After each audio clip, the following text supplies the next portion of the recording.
All right, there we go. Ladies and gentlemen, welcome back for another night of streaming here at New to Retro Reviews. And today is the 30th anniversary of Power Rangers the movie.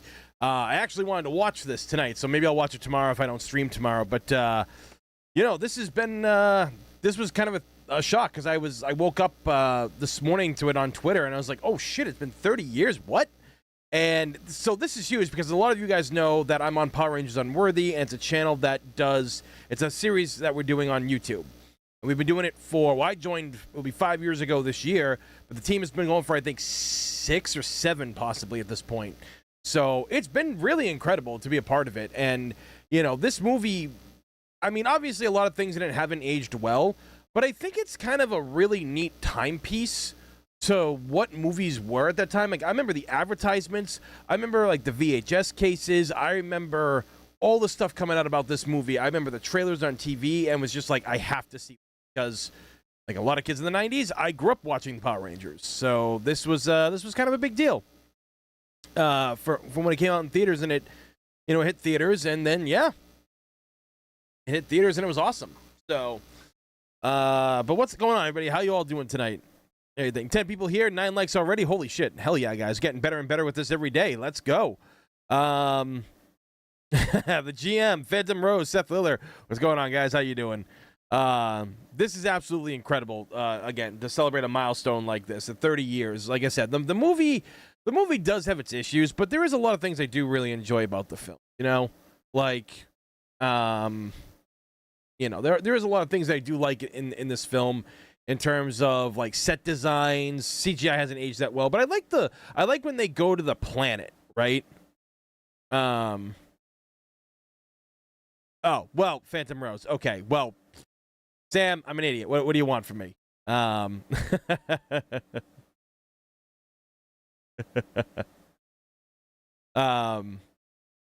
used to like all your other like names. You gotta stick to a name and just, you know, stick with it. You know? Also, I'm not trying to tell you what to do. But, you know, I just remember when this movie first came out, you know, and I was there. I didn't see it, like, directly when it came out, but I think it was a few weeks after, before it left theaters, or maybe it was before that. Again, I was only about 8 years old when it happened. You know. But I remember going to see it, and, like, unfortunately, none of my friends were there. I saw it by myself. Well, I mean, I had my mom with me and stuff like that, but it was a film that I really enjoyed a lot of, you know? And like, I mean, like the fights were pretty good in it, the stunts were pretty cool. And like, you know, just finding out everything they went through on the filming of this movie, like they literally had to wear those heavy suits, and they said it was like wearing like full-on suits of armor. It was so heavy, and like, I mean, some of the working conditions people have to do, because they were the ones in the suits. I mean, I know they had stunt actors and everything like that as well, but you get what I'm saying.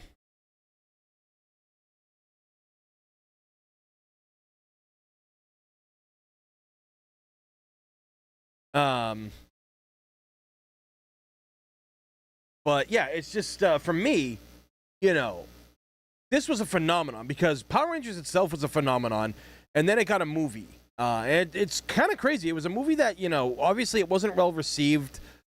Critics didn't really like it. And I get it, but, you know, like, I think it was still good. Now, a lot of people will be like, well, aren't you really critical of newer movies? And I was like, yes, because I personally believe that we have kind of gone, you know, beyond the point of making schlocky, bad movies, to where, you know, we're in a time period now where we understand movies more, we understand audiences more, and we want to be treated with respect. Power Rangers is like a good popcorn flick film. You know, like that's what this is, right? So, you know, in that retrospect, you know, popcorn films can be okay, but don't build films up to be something super serious, and then they're just complete slop, or you throw like bad politics or ideology into it, or whatever the case may be, that makes it a crappy movie, right? You know, just make movies to make them fun. And to be fair, I guess that's like what Power Rangers was. It was fun. There's a lot of great behind-the-scenes stories that they have, and I've talked to some of the actors when I was in like Power Morphicon last year out in Anaheim there and everything. When me and the rest of Power Rangers Unworthy got invited to be out there, which was really fucking dope. So, you know, there's a lot to love about this movie. I mean, I still like. Me personally, like, if I have to rank Ranger outfits, right, in the series. I love the ninjetti outfits that they get in the film, like when they all become like the mystic ninjas and all that, and everything. Like they get their animal ability or the animal crest on them and stuff. I love that. I kind of wish they did more in the film with that. Like they actually had like powers to like replicate them, which we actually did in Power Rangers Unworthy. The episode we did called Ninjor's Oath.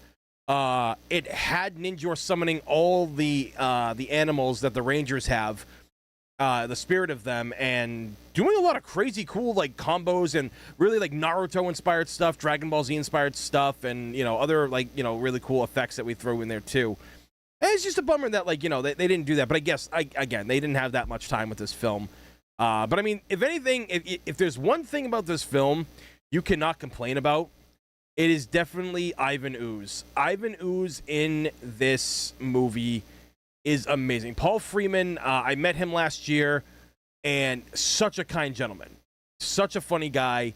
I cannot imagine how many hours. I forgot to ask him how many hours it took to get into the Ivan Ooze outfit and stuff, because that was a lot of prosthetics, too. But, I mean, this is the guy that played the villain in Indiana Jones, for crying out loud. Then, like, he's a great theatrical performer, and then Ivan Ooze is on the top of his list. And I mean, if you got to be known for something, that's pretty cool, to have something like that. And yeah. So Megan, today, Tony, my B-Day is this Friday. Damn, dude, 4th of July? You're trying to steal America's thunder? Is that what you're trying to do? Being born on that day? You think that makes you cool? Because it does. So, if we don't stream on Friday, or if I don't stream here, dude, like, I hope you have a really good birthday, man, especially on the 4th of July. That's kind of, like, if there's a holiday you have to have on there, like, have to have a birthday on, I think 4th of July is, like, the best, right?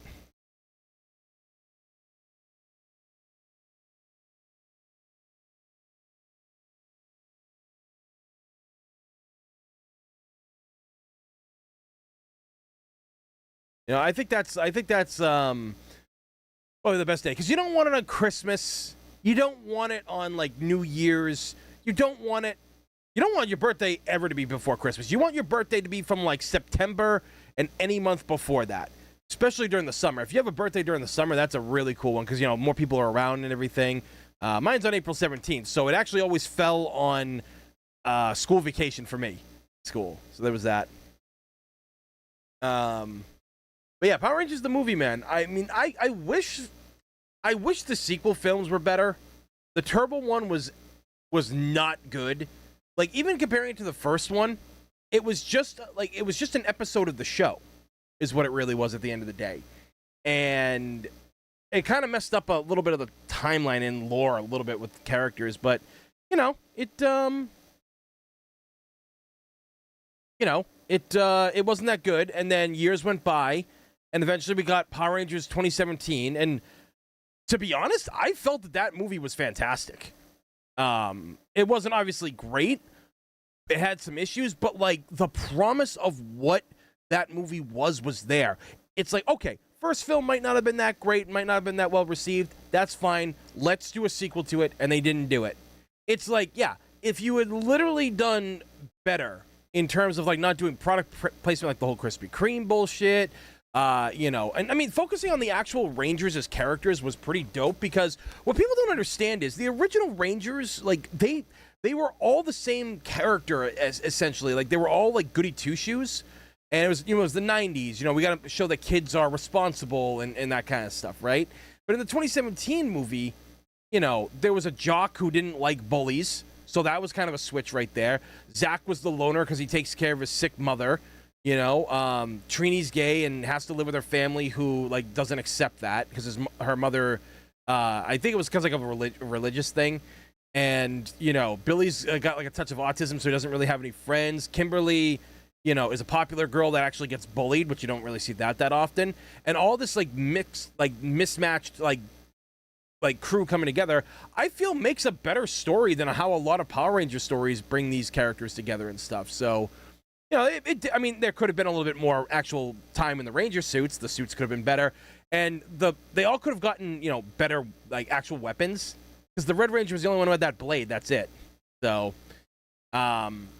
But going back to this movie, I remember getting it at one point for Christmas, and it became one of my most watched VHS tapes. I don't know if I still have it. It could be somewhere in the house, which would be really awesome if it was. I would love that, but if it's here, it's here. If it's not, it's not, which kind of sucks. But I do want to get just a VHS tape because, that's kind of, again, with New to Retro reviews, here, one of the things we talk about is a lot of stuff from the past. And being able to access things from your past, your childhood, is a really important thing. And I think having a tape, like a VHS tape, would be really good for that. I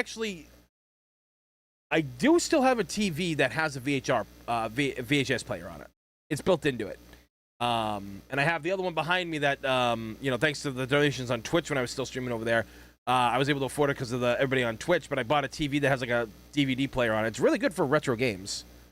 But yeah, did any of you guys see this movie growing up? Did you see it in theaters or something? Or did you catch it later on in life? Let me know. If you got stories, let me know. I want to hear them. But yeah, there was a lot of stuff I did like. It was just cool seeing the characters come together, and a lot of them had some goofy one-liners, but for the tone of what the thing was, it worked, right? It really did. So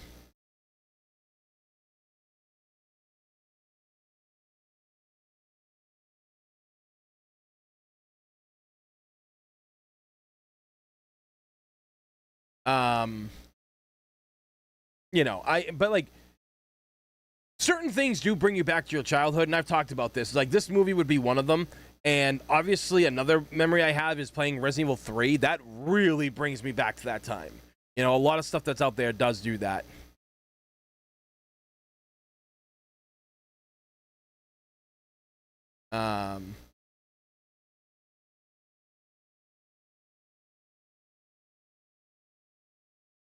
So wait, did anybody say anything?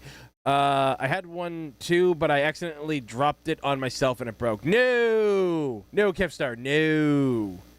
Terrible. I'm sorry, dude.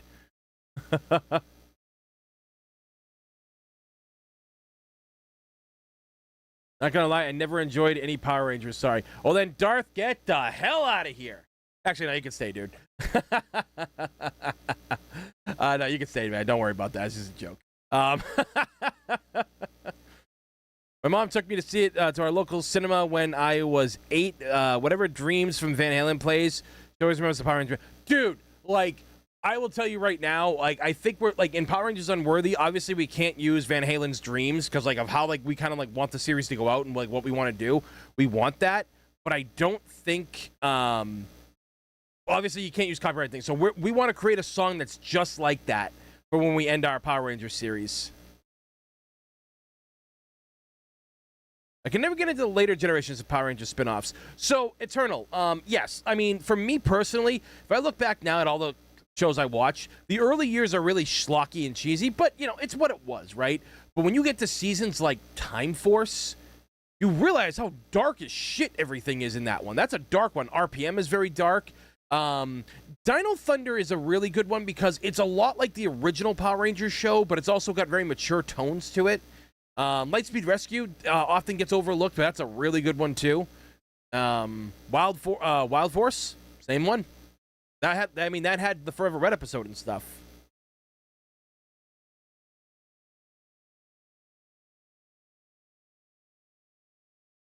So, yeah. So I'm glad other people were experiencing this. I remember some people growing up as kids didn't like it because they thought it would get them beat up at school for liking stuff that's Power Rangers was seen as dorky, and now everybody cosplays them. People spend thousands of dollars on Ranger helmets and suits. I've got fucking 6 or 7 Ranger helmets in my other room. If you love Power Rangers, you'll hate tattooed teenage alien fighters. Oh my god, yeah, no, that one's pretty bad. 19 people here right now and 18 likes. Hell yeah.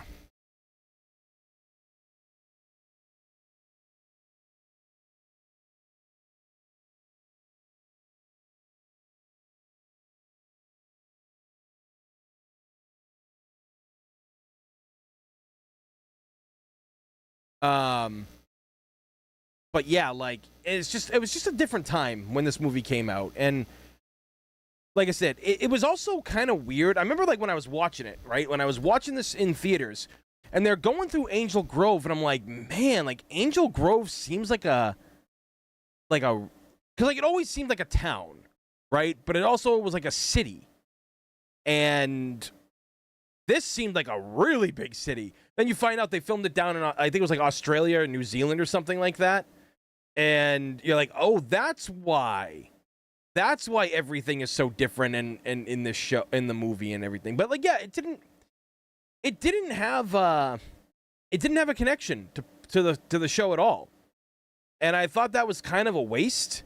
Which I mean was kind of like the downfall of the other one, but I really wish this was connected to that universe. Some people say that it was, and that Ivan Ooze was just like a random baddie. I was like, yeah, but if it's connected, the whole quest they go on in this world, on the planet Thanos, getting the ninja abilities and stuff, it's completely different because Ninjor gave it to them in the TV show, and he was not in the movie. Strange. Everybody I knew loved Power Rangers. We used to hang out in the park jungle gyms and pretend we were our own versions of our favorite colors. Hell yeah. Well, like, and that was kind of the funny thing too. When me and my friends were younger, we had our own series that we created, and we portrayed the characters from it. Oh, almost dropped my phone there.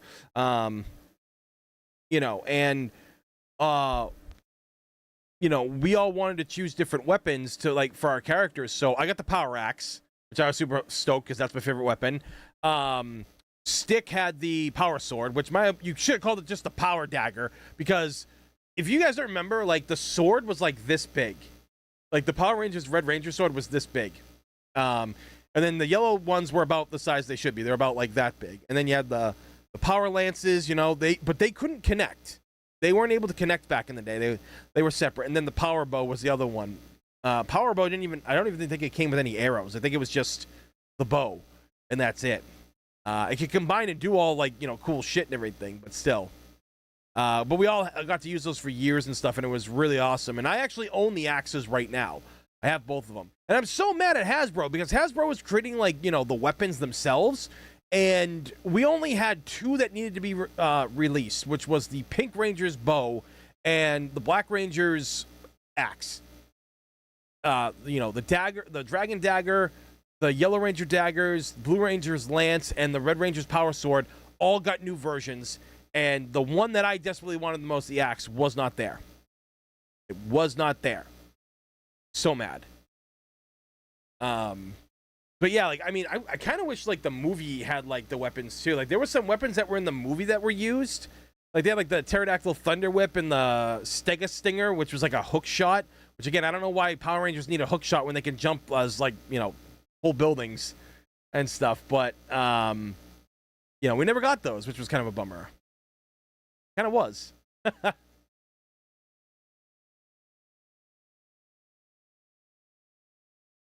all right, hold on, guys. Be right back. Just give me 1 second.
All right.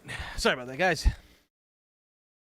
I heard from the English cast in interviews that a lot of choreographed action scenes in the 90s Power Rangers were from the Japanese version. Well, yeah, they were. Because what Saban did was back then, Saban, 20 likes and 20 people watching right now, guys. Holy shit, we haven't even started. That's awesome. So, yeah, we just do kind of like a starting soon thing here. You know, we just all chill. We wait for people to come in and we talk about like whatever's happening. And obviously Power Rangers is one of the biggest ones. But yeah, Super Sentai was what this was built off of, right? You know, Super Sentai is what Power Rangers is from, and to save money, they just did all the footage. My season 2 came around, they started filming more American ones, and that actually happened a lot as the years went on. And even in like the newer seasons of Power Rangers, they didn't really rely on Sentai footage a lot. They really were out there filming more and more. So that was, you know, that was kind of awesome. But there is something like nostalgic about seeing like what that stuff looked like in like the late 80s, because you could clearly tell the American footage from the Japanese version, because the Japanese version was like a little bit more had a little bit noise to it and everything, where the American ones were more clear.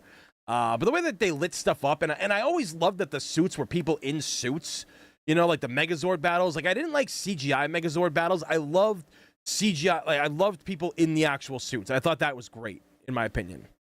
I always thought that was fantastic. I don't know if anybody else feels that way, but I think there's an art form to that a lot of people just don't understand, you know. So I really enjoyed that back in the day.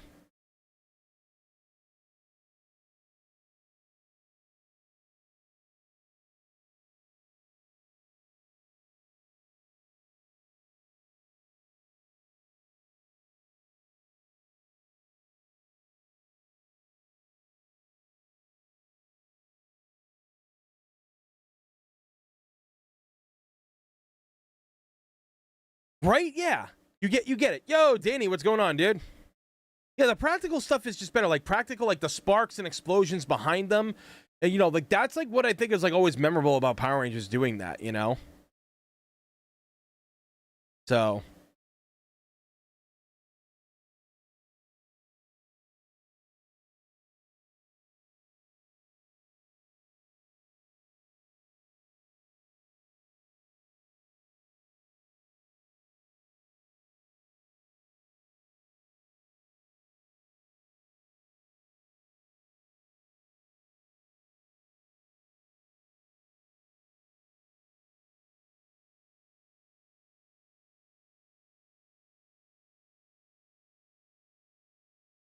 yo, Jordy, what's going on? Jim Henson's puppetry and animatronics too. Oh yeah. Oh yeah, like the original like Team and like, you know, like when you look at like the first Team and Team movie, that was all Jim Henson. Never Ending Story was Jim Henson. Remember that? What's that fucking crazy ass wolf that's in the rocks? That's creepy as hell and everything. Like scared the shit out of me. Gave me nightmares as a kid. You know, yeah, practical stuff in the suits and everything is great. Now it sucks because like everything is all fucking what do you call it there? What do you call it there? Like everything's all CGI. And now all the suits have been sold off. Like when Hasbro sold Power Rangers, they just sold it as a like not to anybody else. It just they sold it and all the suits and everything from years are now gone. All that history now belongs to the people, which is not a bad thing, I will say. But I do understand why some of the actors were upset. It's like these actors put blood, sweat, and tears into the show, got paid shit for all the years they were on the show. And they helped build an empire. They should have been given the suits. Now, I know some fans actually banded together to get, I think, some suits for some of the actors. And the actors were very appreciative of that, you know? And, I mean, yeah, like, why wouldn't you want something, a piece of something that you worked on, right? Oh, yeah, Gamork. Oh, yeah, Gamork. Yeah. Never Ending Story. That was his name, Gamork, yeah. I remember being really sad when the OG Yellow Ranger actress died in that car. Yeah, she died in like 2001 or whatever it was. Was it 2001 2002? 2001, I think. Which is why I'm glad they did like that Once and Always special. It wasn't the best special, but I like how they had like a connection for her daughter and all that stuff. I thought that was actually really cool that they did.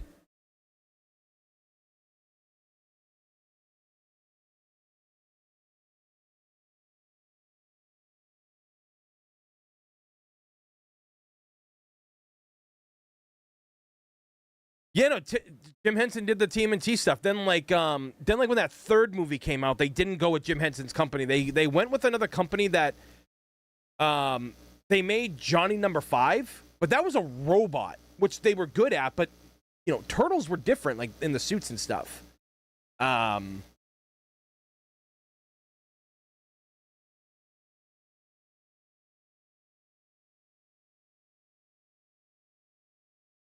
you know, like that was something that they were all like that they were into.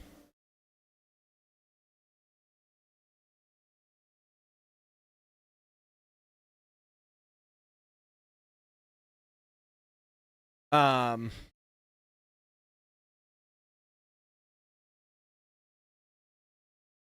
getting messages. Hold on. Oh, okay.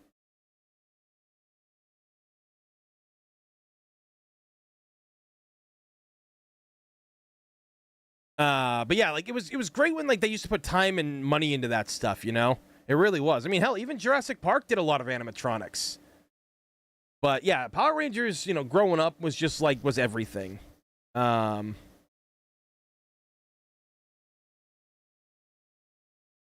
you know, like that was just a show that like like because there was like three big things in my childhood: Power Rangers, TMNT, and Street Fighter. Those were like the three biggest things for me, and things that I truly loved and that were amazing.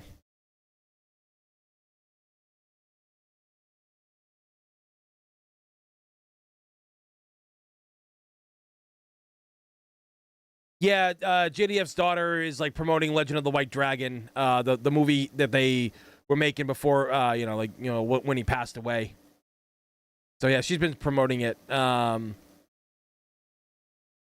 Well, I mean, there's a lot of reasons why JDF, you know, like what happened with JDF did and stuff. We won't get into it on the stream and stuff, but we've seen it. We know why a lot of things happened like the way they did, and they should never have had happened to him. You know, and like some people will come out and say, "Oh, well, he was this, he was that." It's like, yeah, the dude had issues, but like he still went out there. He still met with his fans. He wrote about depression. He talked about it. He talked about getting help. He told people like not to give up. And you know, what other celebrity really fucking does that, right? This is a guy who wasn't in it for the money because he had so much already. He didn't need it.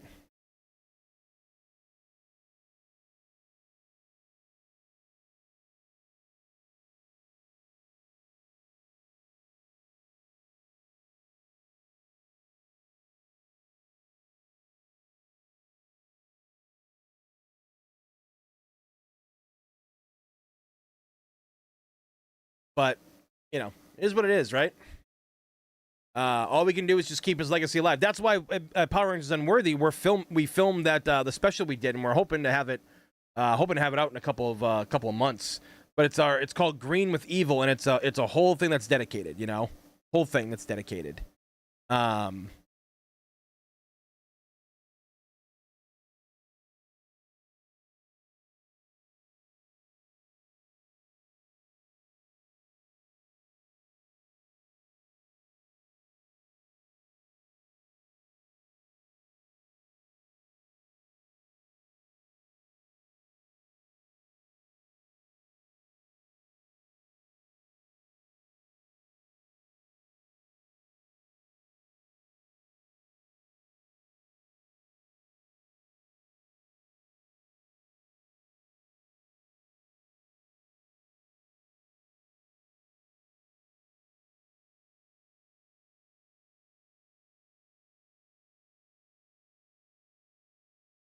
He was a good guy, yeah. Personal demons. That's the thing. Like a lot of people that like are really good people that have those personal demons don't want other people to feel that. So again, that's one of the reasons why like JDF like lived with an example. You don't have to like a person for like who they are and the bad stuff they've done, but sometimes it's good to look at the good of what they tried to put into the world, despite the things they did or what they were struggling with. So, um,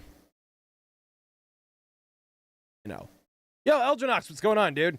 But you know, I mean, he did go through a lot, and you know, I mean, Power Rangers was everything to him. You know, it really was.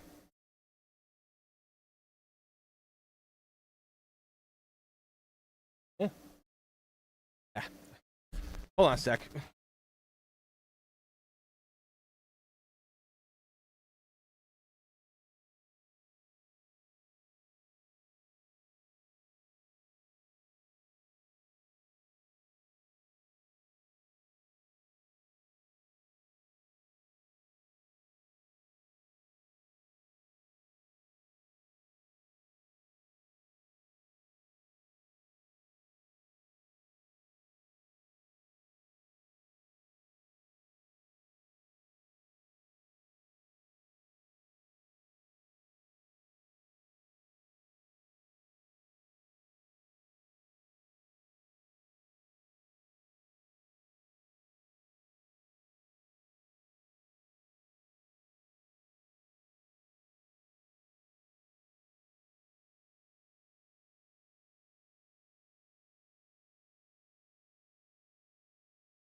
thought it was my dad calling for me and everything, but it was the cat doing something else. I thought she knocked something over outside. I was just like, what are you doing? And she's just going back and forth, back and forth. All right, so 20 people here, 27 likes, almost 30 likes, and we haven't even started yet. Guys, this is huge for us. That is huge.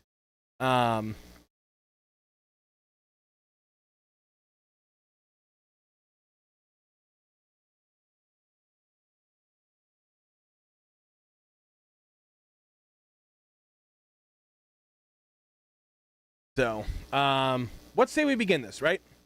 Let's kick this off. So, as I promised, we're going to have a Game Boy night. So, we're going to be playing some Power Rangers first, and then we're going to play, this game shouldn't take too long to get through. So, we should be good on that part. And when we do, what do you call it there? Okay. Okay. Perfect. Yippee-ki-yay, All right. motherfucker. Huh? Oh, Nick Castle with a gifted membership. Hell yeah, man. Hell yeah. Welcome. And you get that out to Right Dude there. I actually like that name. So Right Dude there, if you're here, everything, say thank you to Nick and everything for giving out that membership to you. And welcome, Nick. Hope you're doing good. Have you heard of Rican Ranger? I have no idea who that is. Is that like a cosplayer or something?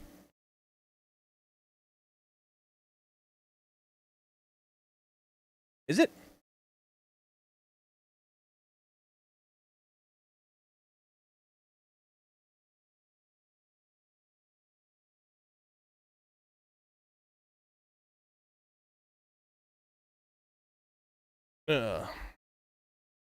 Why isn't this? Okay, there we go.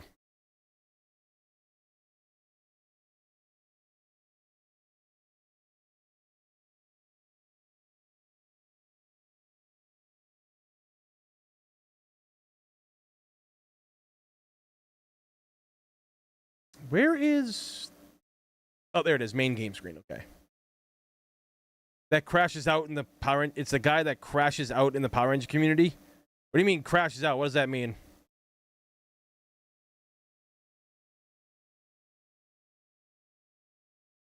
Oh, yeah. Sometimes I'm so... because of the sunglasses, I look like I'm... Yeah. Like that, the screen freeze because I'm so still. Yeah, no. You're not wrong. Alright.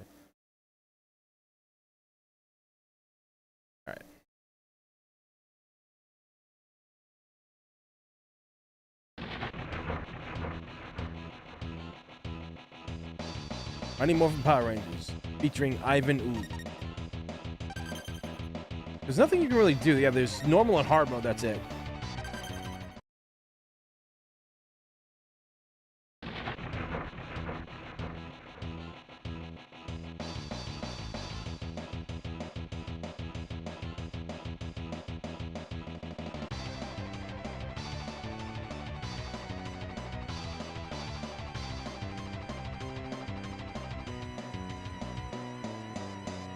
Alright.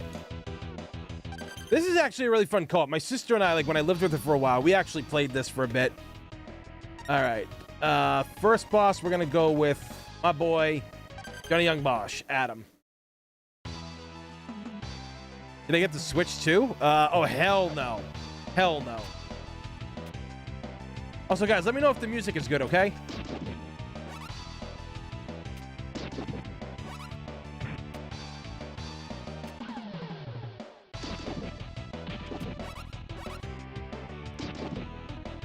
So yeah, as much as I was like bummed out as like Zach left the show, his actor Walter Jones, I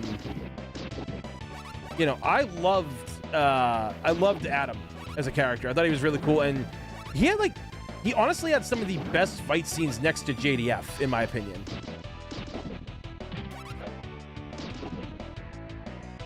Like his fight style and JDF's were some of the fastest you'd seen, you know.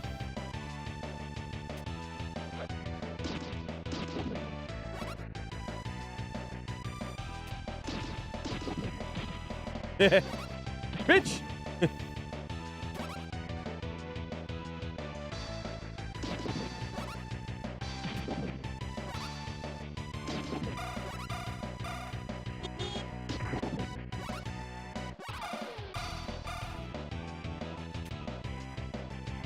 Booyah!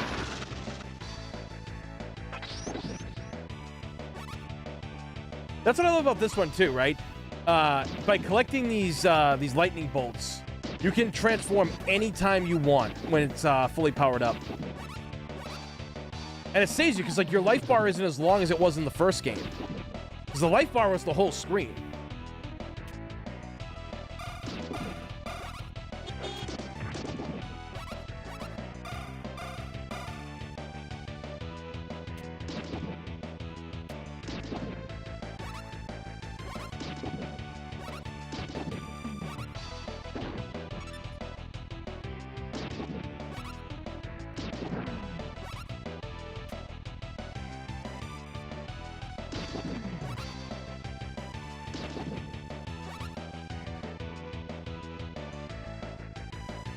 Well, that's what I always tell people. Never buy consoles at launch. I didn't even buy the Switch at launch. I bought that when they were doing, what do you call it there? What's that one called? Ow.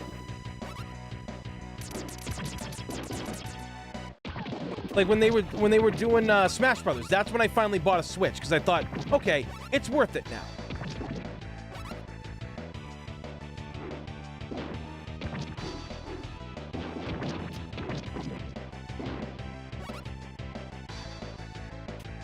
Bitch!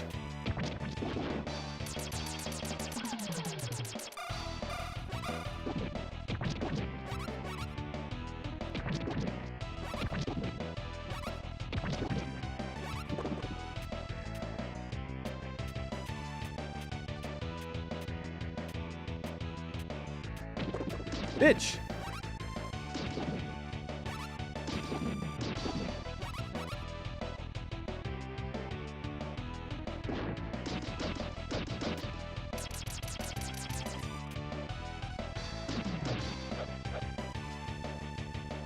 Ah.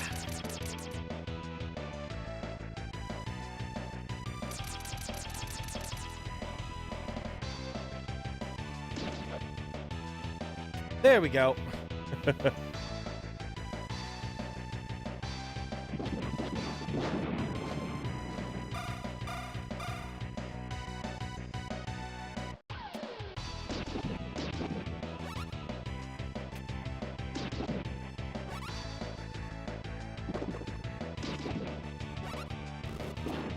Burger time!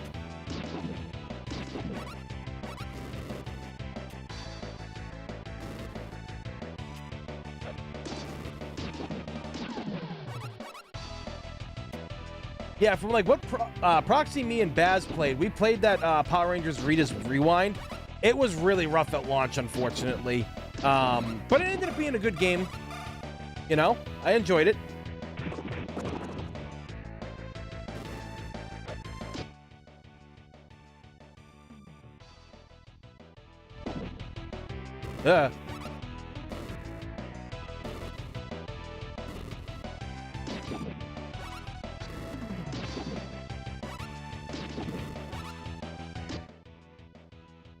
I got this message here. What? Oh, it's about a shoot. Right. Yeah, I didn't give them a time, did I? Ooh.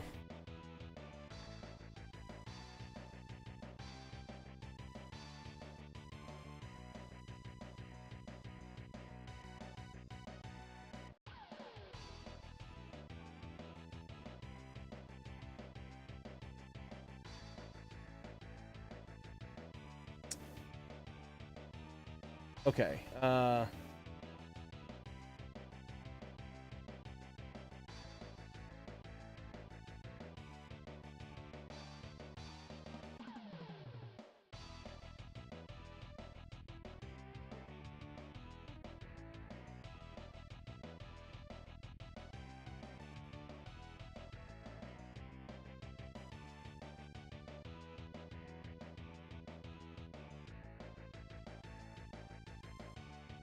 Okay.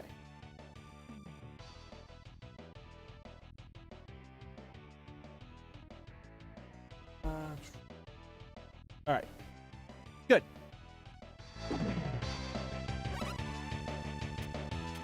Oh my God.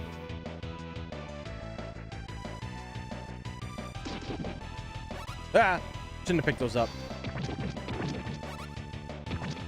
That will be fine.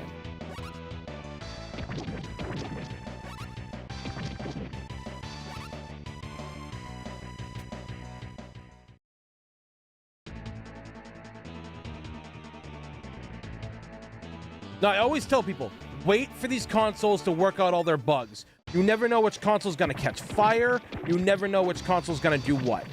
It's just how it is.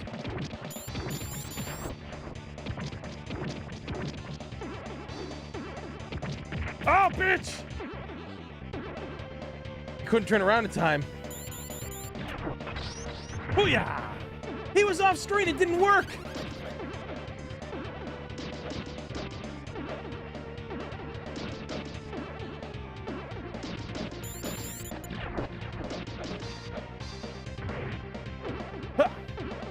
Booyah! That worked.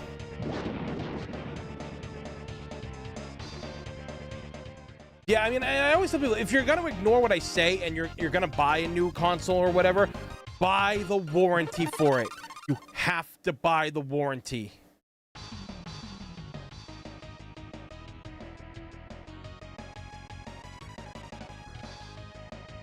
I say that all the time. It's the best thing for you to do. Because if it breaks, then when all the kinks are out of it, you can get another one. And because of how, like, you know, as much as I don't like modern gaming, you know, you lose any save data, it's all backed up all the time. Like, when I lost my PS3 all those years ago, everything was backed up on the PlayStation Plus. So I was able to re-download all the data, and I was like, oh my god, because, like, all the years of, like, Metal Gear Solid and Street Fighter 4 and Resident Evil 5 on the PS3, like, I thought it was lost, but it was there, you know?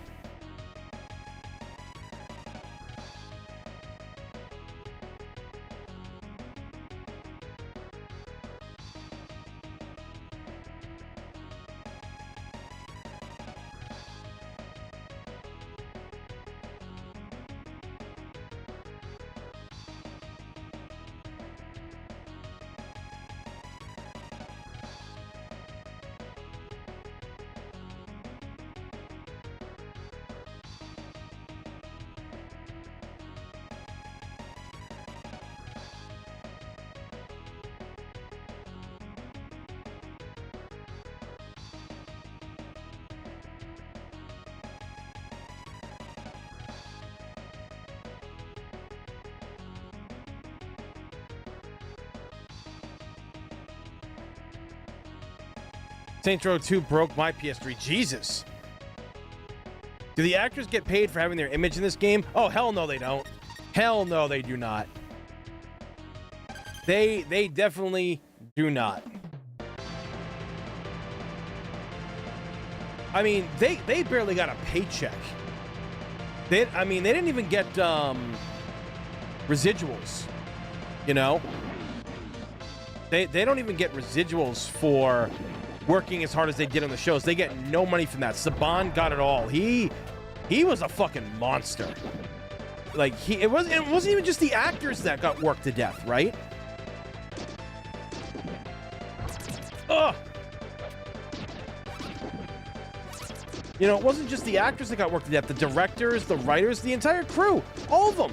All of them got abused and overworked. It was terrible working conditions. Because people are like, well, how bad could it be if they didn't film any actual fight scenes in that first season? Dude, it doesn't matter. Like, it still was bad in a lot of ways because they overworked them. Because they didn't have to do those fight scenes, they had time to film more episodes. And they worked these poor bastards to the fucking ground.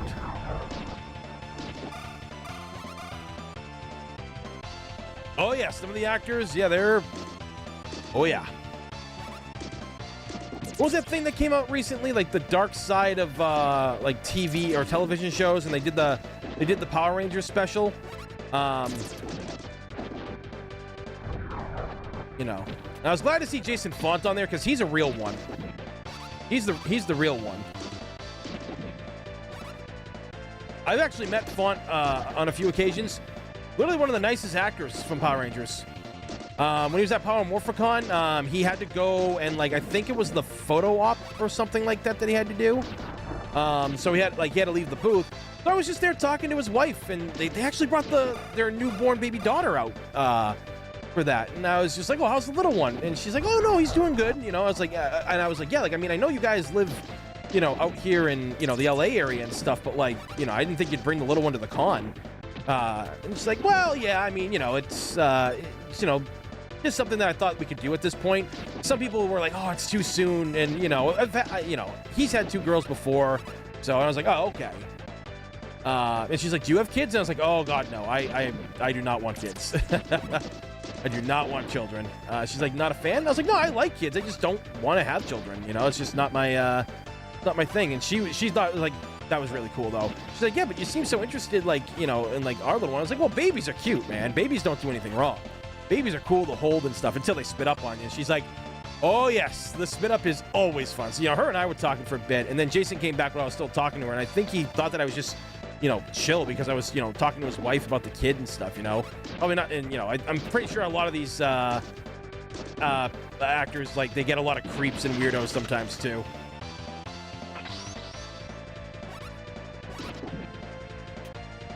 Karen Ashley ripped off a bunch of fans? What did she do? When I met Austin St. John, nah, after all the stuff involving him, didn't really want to. Plus, like, okay, so here's like my thing with like some of the Power Rangers stuff. I gotta tell the story because of I can't play the game and tell the story properly at the same time.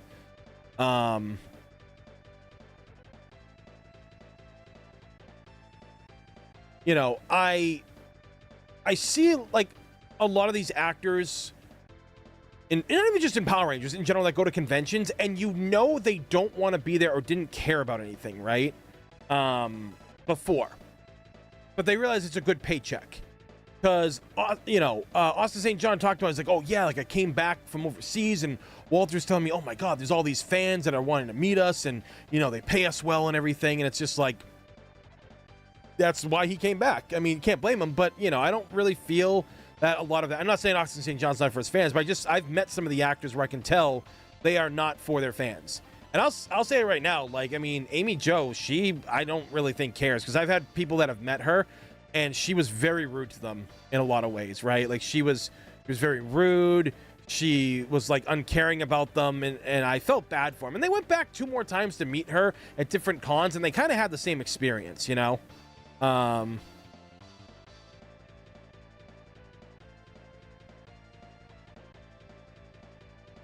You know, I just, you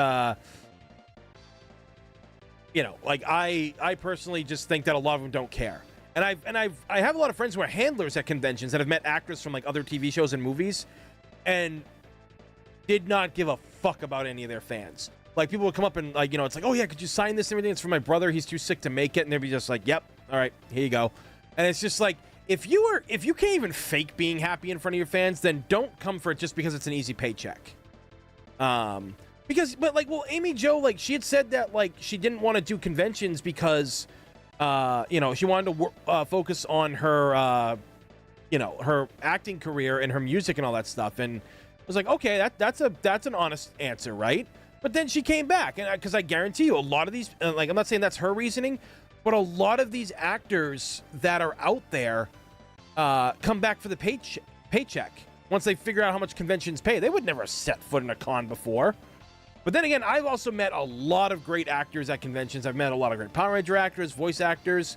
You know, I've met a ton of them. So,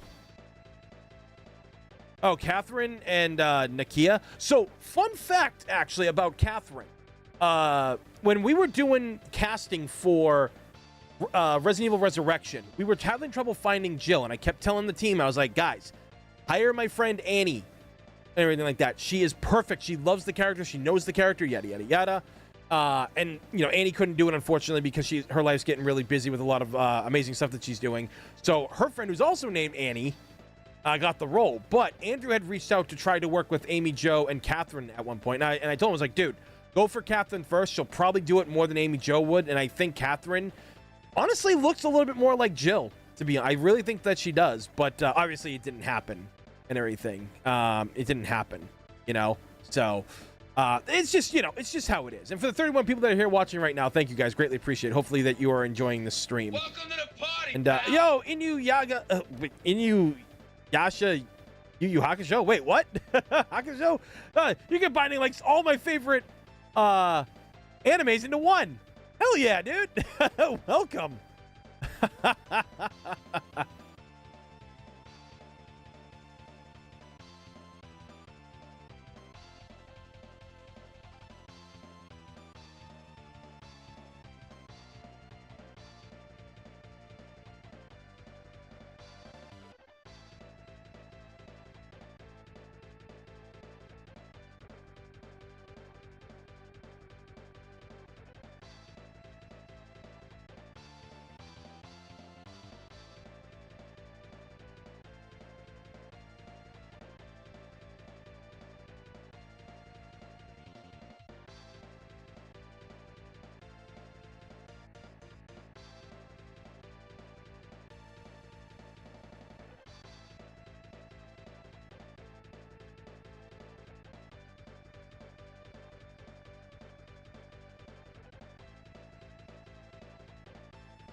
Yeah.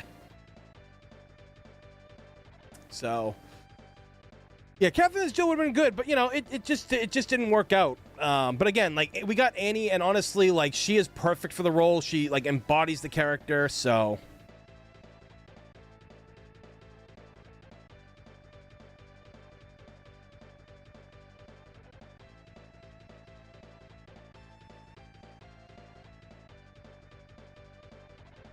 because she does, she truly loves the character.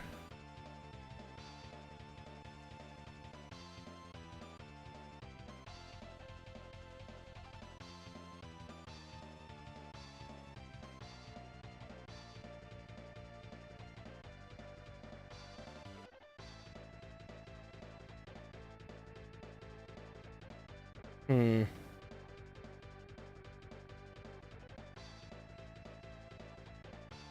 Welcome to the party, pal. What is this? Oh, okay.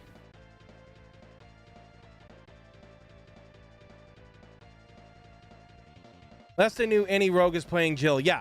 Just, yo, Brandon, what's going on? Yep. No, she's the one. She's the one doing it, and like her and Annie Graves were my two choices. I kept telling Andrew, I was like, Andrew, you got to hire either one of them. Like they are passionate. They are huge Resident Evil fans. And whoever just joined, thank you for that. I completely just missed your name. I apologize, but thank you for joining the channel. So, you know, but like I get it. Like, you know, like you want to work with some other actors. I get it. You know, Catherine Sutherland would have actually been a really good Jill in my opinion. But you know, we got Annie, and either one of the Annies would have been perfect. And if we got either one, and it is, because Annie's fantastic, really good person. I actually had like time to sit down and talk with her like a week ago and everything, because we've been friends for a while. We just never had like full-on direct conversations, just supporting each other's work and stuff, you know, and that kind of stuff. But she's just really chill, you know, just really like really chill, really nice. Oh, dude, you actually got to meet Annie Graves too? Hell yeah! I mean, I haven't met her. I've just known her for a few years online and stuff. Always wanted to work with her in her cosplays, but that's looking like it's not going to happen. Looks like she's like not. She made a status today about not doing cosplay really anymore and focusing on other stuff, which is fine. You know, cosplay only lasts for some people. Some people get burnt out from it, and other people find other ways. You know, like that they move on to other things. I have a lot of friends who used to do cosplay, and now that they have families, they don't do it anymore, or some got into film. Ooh. Woo! Ah! Ow!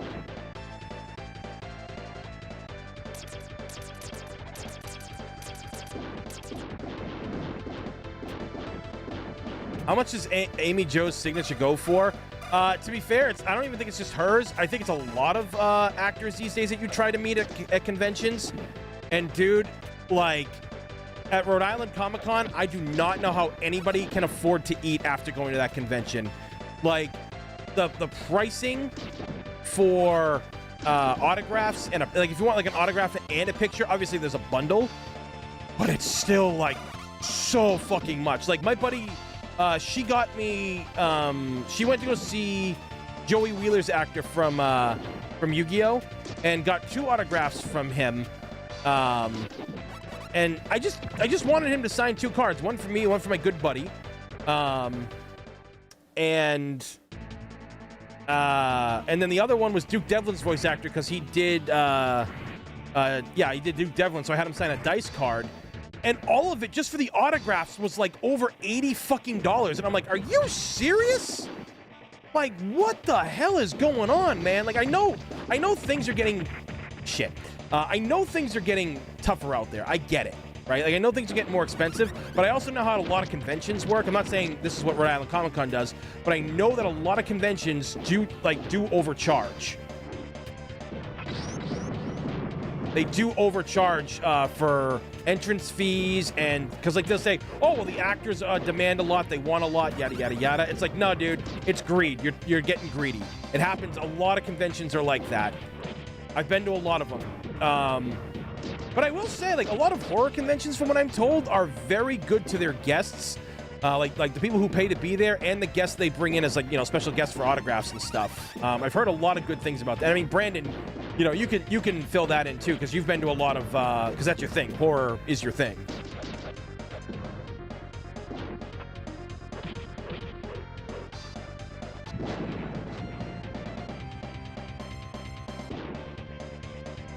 Oh yeah, I've heard JDF's kids. Some of them have done some bad things before to fans and stuff.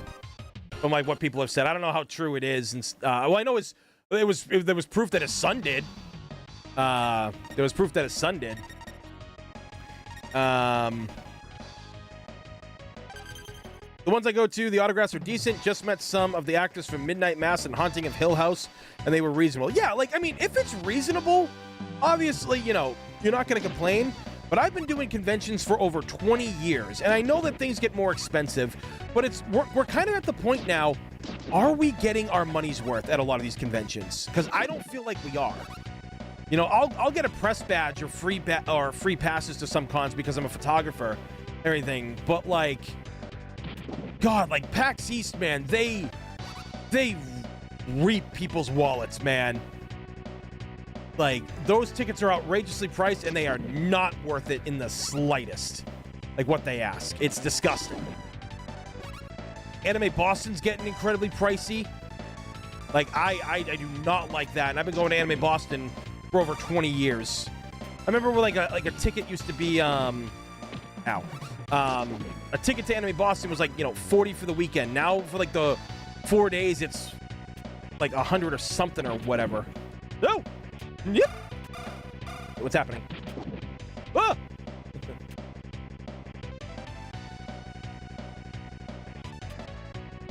So I remember, like, when I first played this Power Rangers game back in the day, like when I first rented it, my brain was like, so I don't remember these levels being in the movie. Ah!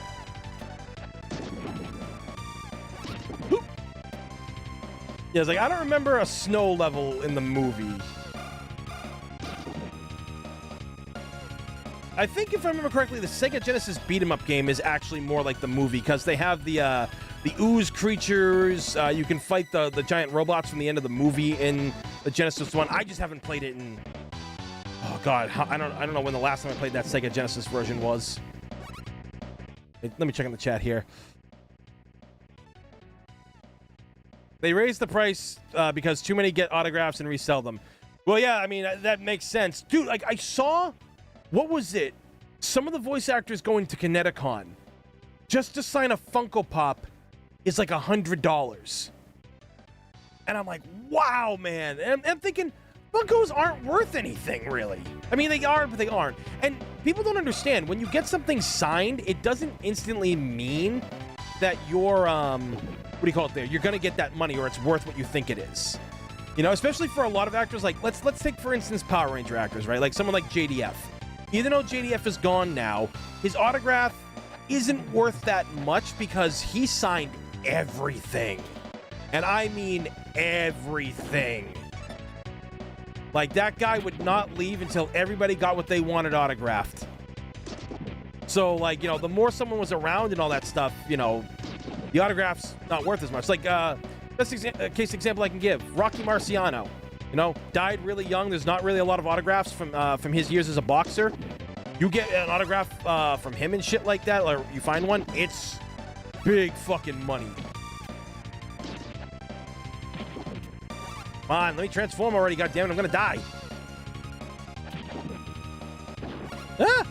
Stupid fish. Oh no! Yes!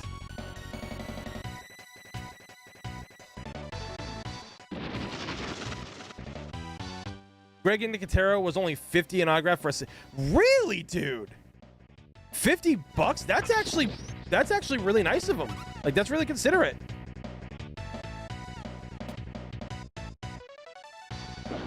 Like, I know at a lot of those horror conventions, they're not pricey. A lot of the actors aren't pricey, and they're some of the nicest actors that you can meet. And I've always said this, too, because I found this to be very true. You meet an actor who's prominently known for playing either tough guys or, what do you call it there? Villains. They're the nicest people you'll ever want to meet. They really are. I met the guy, I don't know if anybody ever saw the movie Commando with Arnold Schwarzenegger. The guy he fought at the end, Bennett. He was Rancic in Power Rangers Time Force. He was the main villain, which is arguably one of the greatest villains in Power Rangers history. I met him, and his autograph and a photo was only 40 bucks. And I was like, damn, man, it's so fucking cool. And he was a nice guy. We sat, talked a while and shit, you know, just really a nice guy.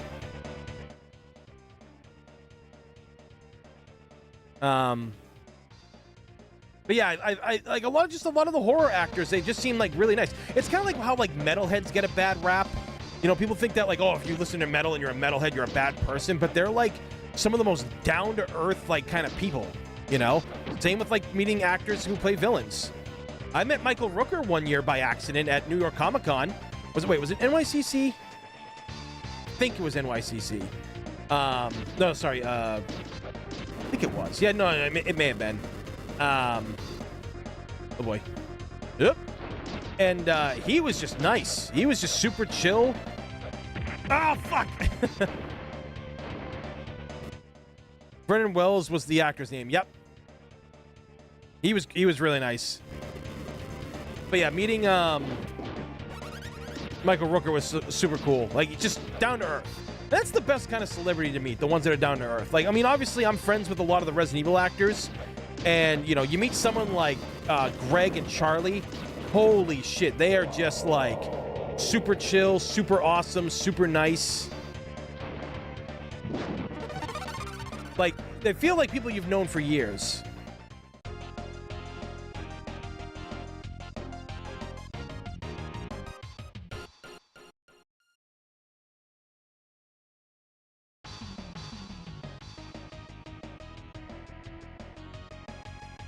Uh-oh. Damn this controller. Tell me it's starting to act up too.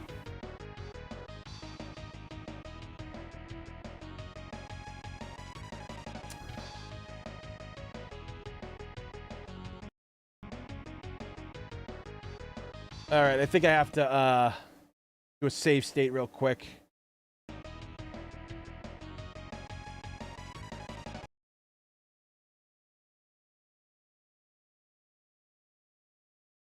All right, open recent games.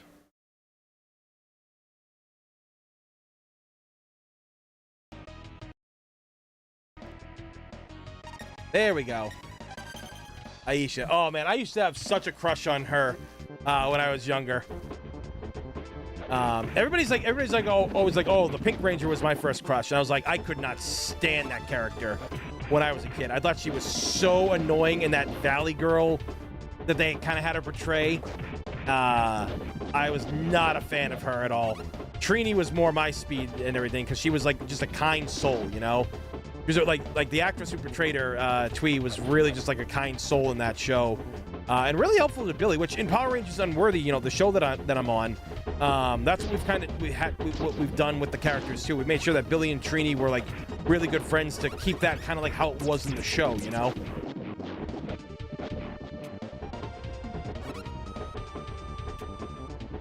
You know Aaron Schoeneck? He's the director. Yeah, I know of Aaron Schoeneck.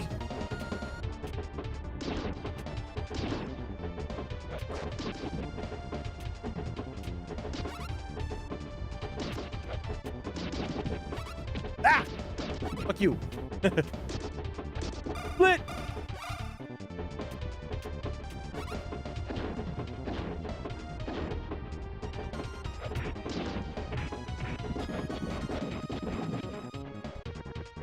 Me and my kids will play the Power Rangers game sometimes. Oh my god, it's so great because a lot of the Power Rangers games are all like co-op, which is awesome, you know?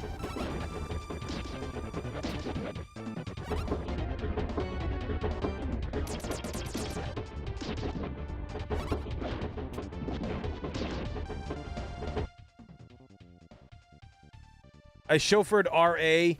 Leatherface, and he was really cool, laid-back guy. Fuck yeah, dude, that's awesome. Again, yeah, it's just so crazy that the people who play villains are just super chill. You know, I've always loved that. What happened here? Okay, cool.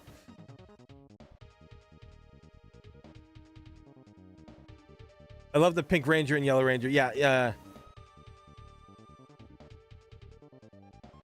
The only Power Ranger actor I want to meet is Tony. Well, thank you, Cat Shark. I actually, in episode 5, when we film more stuff this year, hopefully we get that episode out this year too.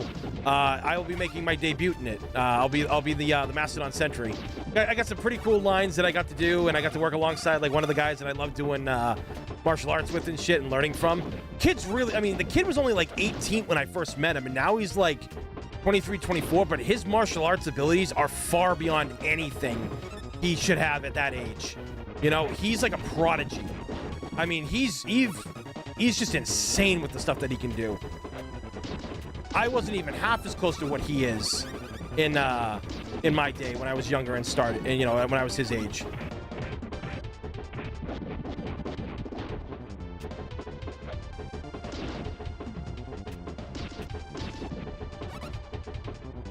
You know, his name's Lee, and he's one hell of a badass, man.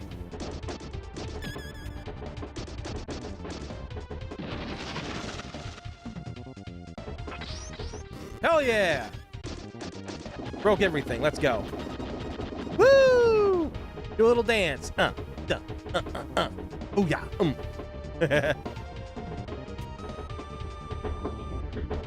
He actually refused to sit in the back. He wanted to sit up front. Now my buddy chauffeured Tony Todd same weekend. Tony would call him after like Candyman, and that's what he saw in the mirror.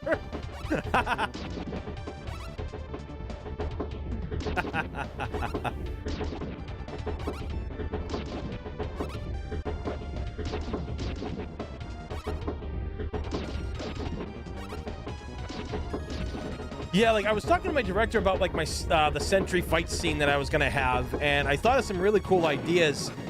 He couldn't do it though, unfortunately. And he's like, and I was like, oh really? Oh, that's a bummer. I thought this stuff would have worked out really well. And he's like, honestly, dude, you put a lot of thought into it. You choreographed it and stuff. Like you thought about this. And I was like, yeah, I did, of course. Like, why wouldn't I? And he's like, no, just that's incredible, dude. Like, you know, now I feel bad. We really can't do it. I was like, dude, don't feel bad. Like, I still get to be in it. You know, I get to have I get to have a couple of like scenes and stuff like that. So, you know, I'm happy. I just thought about, hey, like, can I do this? And I think he was really shocked because a lot of people that are directors, like a lot of actors, like will not be as happy if you don't do what the thing that they want to do. And I understand that. Sometimes, yeah, I get sad about it, but you know what? I'm still in the show. I still get to do something really awesome, be, you know, a big part of my childhood. So I don't see it as a loss or anything like that. I mean, I've worked with some actors and everything like that, and it's just like, holy shit, you guys gotta bring it down a little bit, okay? Like, you guys are trying to run this thing, and that's not your place. The director is doing the job that he's doing because he's the director.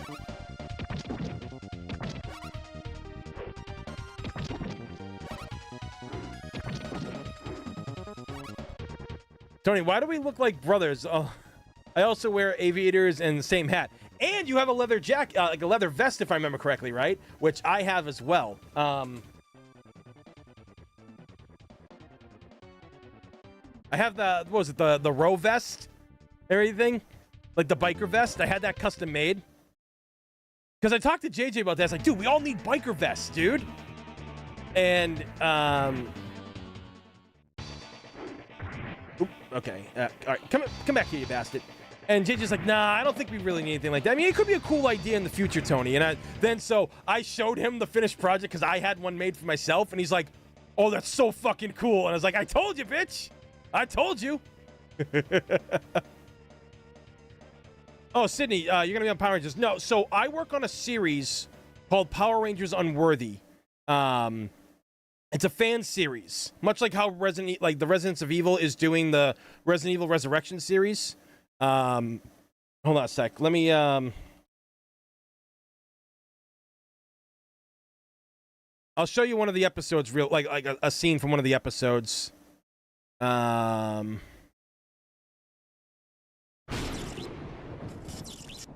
That's the trailer.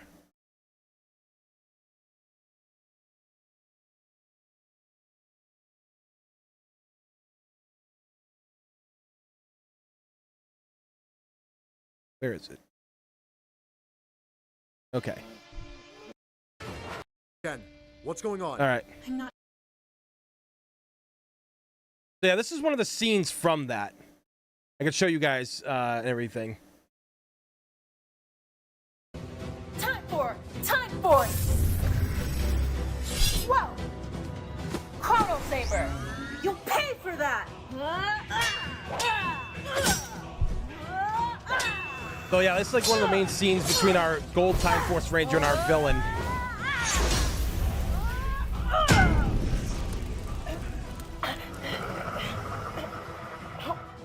Wait, is he stronger than me?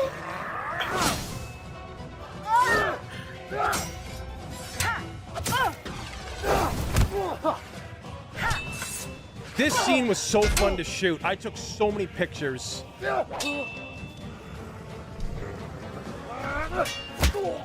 Hey! Yep, this is the other team that I belong with. I've been filming with them for almost 5 years now. Kaden! What is this thing? A Power Ranger? It doesn't matter. It killed Jen and Wes.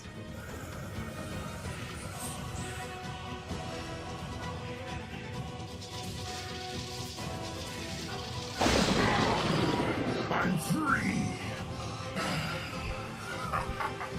Power Rangers finally unmatched. Join me, Dark Avatar, and together we'll rule the multiverse. A sentient virus. A corruption of the morphing grid. Boom!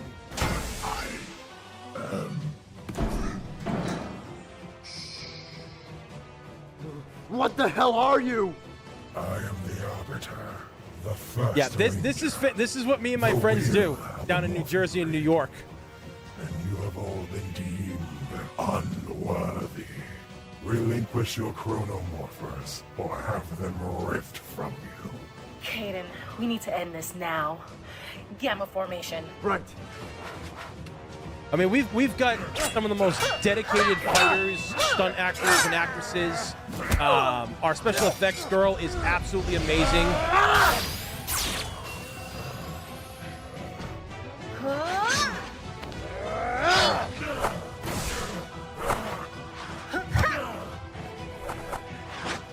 One! 2. Chrono Strike. I took so many amazing pictures during the filming of this.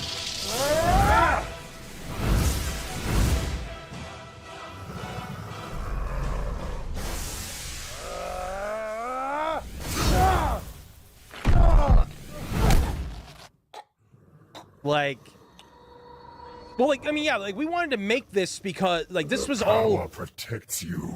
This is all because we wanted to do something for the fans that grew up with it. We wanted to do a darker thing, you know? No! Let her go! My buddy, who's that guy right there, the one who's shooting, the villain, amazing actor. Such a great actor.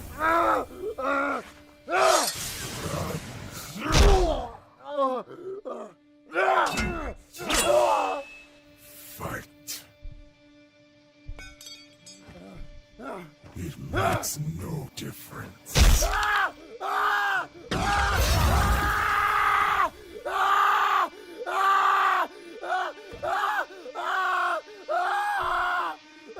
Originally, that was supposed to be my hand that dropped and everything, but our buddy Eric put on the glove and stuff. He was more free. I had my hands full, no pun intended, with the camera. So yeah, like this is some Power Rangers are no more. Yeah, we did a lot of crazy shit. This one took us 4 months to film, if I remember correctly. We filmed in the freezing cold in New Jersey. No. This scene killed all of us. A meaningless sacrifice. I said, run.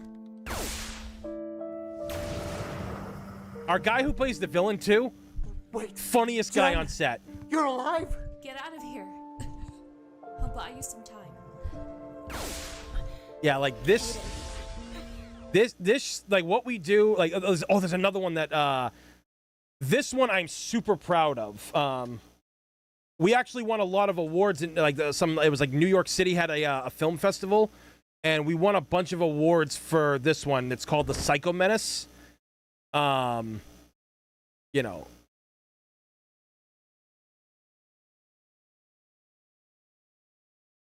R-rated Sentai style film. Hell yeah, Brandon.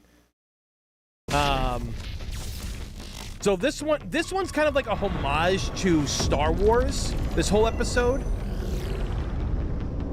So for a quick background story, Power Rangers Unworthy is about a group of Power Rangers that obviously have the powers that they have, and then at one point they run into that main villain that you saw, and he kills the Green Ranger, which in this universe is a female. They kill her, and they killed the Black Ranger as well, and so they escape him, they fight him a couple of times, and then it all just goes to hell. And the Arbiter goes across the multiverse, killing all the Power Rangers. That's what he does. You know, and this one is in a different universe.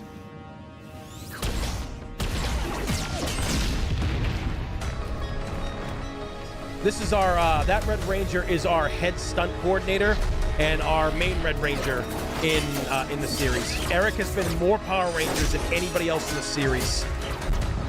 He's been in so many suits. Oh, he fucked Lord Draken up. We destroyed Draken in the first episode. Anders, look out!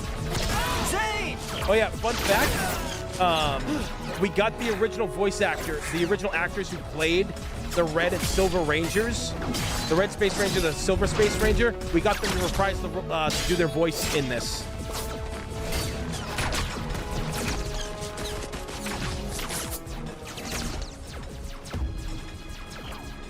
But yeah, like, this shit's like a dark timeline, man.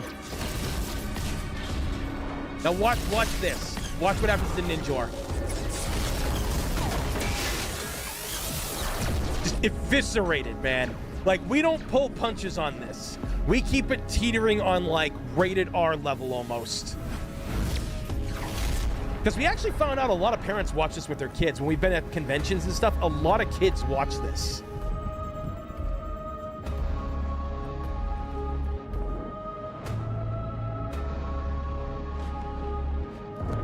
So we created her. That's Purple Psycho Ranger, the Psycho Empress. Created her. Let me get some. Let's get some fight scenes going here. Where is it? One ship. Switching to an external camera feed for a visual. I can't remember where this is filmed because I wasn't here for this episode, this part of the episode. Just got interesting. The Astro Megaship.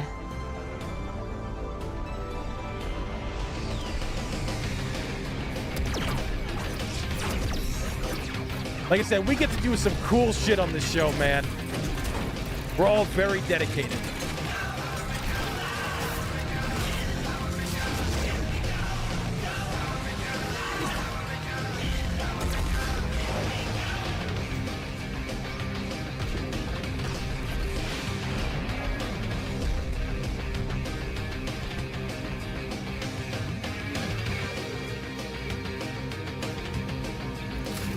As much as I don't like CGI stuff when it comes to Power Rangers, it works here. It's not possible. I killed him. The Power Rangers should all Also, the be Red Psycho dead. Ranger, the voice actor, I that's the was original one who led played to him back in the show. believe. Why, Empress? We can fix this. Go. Get over here. We.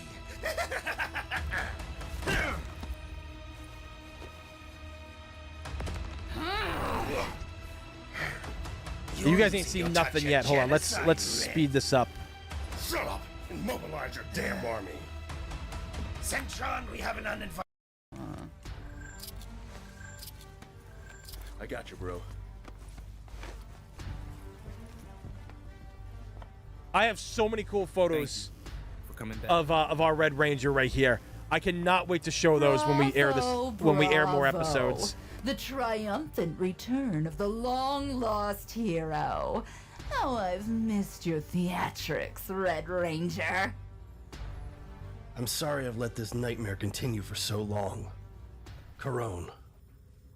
Don't ever say that name! So if you guys didn't watch the original Power Rangers show, the villain in Power Rangers in Space was his sister, Corone Corone, is dead. and I killed her. I am the Psycho Empress. she was brainwashed to be evil. No. They rescued her at My the end, sister's alive. redid it, but in this I can timeline, sense it. After the war, it didn't after happen. Earth fell, I lost hope. But I should have come back for you. I made a vow that no matter the cost. I mean, our I director won't made a lose you lot of the again. props. I don't The suits know were what kind of feeling expensive. you I think like finally maybe decided to 600, grow I out think. of After all these years, but you're too All right, late. so let's Red. get to some of the In fights. your heart, you still remember. And this locket will always be proof. Where did you get this? Always. I'm actually surprised we're able to use real footage from the show. Sister. That's what I was confused about. I didn't know how it happened. Andrews. Fight is control, Corone. There's still good in you. Even Ecliptor could see it. It clipped her. I remember. I remember his pitiful screams as I tore his head from his shoulders. I wasn't there when we filmed this. I had no idea it was going to Tell me happen. again, Ecliptor. Where did you find me? You were only a little girl. You were left on my doorstep. I have taken care of you as my own daughter ever since. No, Astronema, you're like a daughter to me. Don't. I'm so sorry, Corone. I failed you. You didn't fail me, Andros. You My sister is truly dead. I will do what I must. Got the Obi-Wan pose. We had to throw that because, like I said, this is all a Star Wars homage too. Dude, filming in this area was so tough. You don't understand. This is we're in a laser zone, like one of those laser tag places. Is that sword? And the corridors were tight, but we made it work.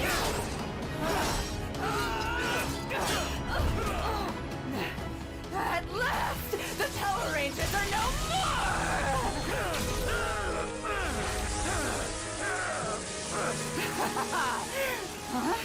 Not while I'm here. I hate you! I don't want to fight you, Corone. And that's why you're going to lose! Yeah, this is all an indoor building. This is the laser tag place. Andros, a hero that let his people die. And then we got, A ranger that let his You're surrounded. Oh, this part's great. I wasn't here for this part, unfortunately. Fair play, boys. You got me. How about we talk? What the hell was that? Like something out of Predator, right?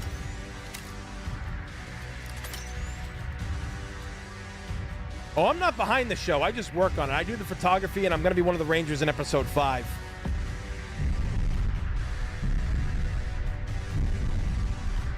But I always help my director out with ideas. So yeah, Gary, who's in the suit. Open fire! Gary's like 6'2", 6'3", and master of martial arts. Like, plays the most badass motherfucker in all the multiverse, and yet the nicest guy you'll ever meet. No lie. Always a blast working with him. I always stand next to him and be like, hey, Gary, we're gonna fight someday. And he just laughs. We just laugh about it, you know? I couldn't beat Gary at my peak, though. Even at peak physical condition for me, I could never beat Gary. I would not be able to beat him.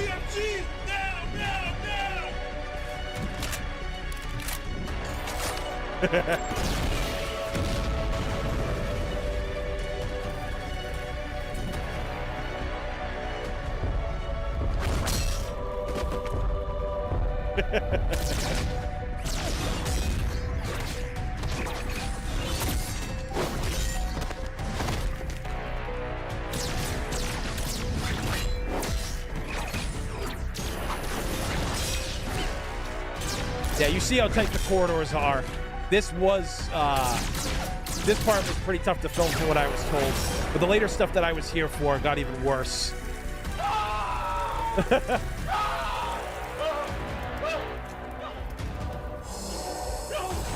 Oh yeah, when we showed this in the movie theater, people were laughing at the guy with the thumbs up. This I was here for.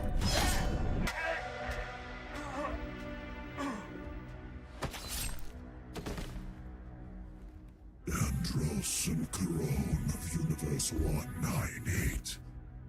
You have been deemed unworthy.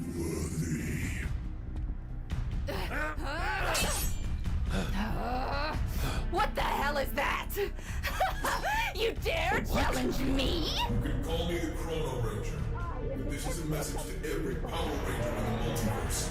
For hearing this, we need your help. You underestimate my power, fool!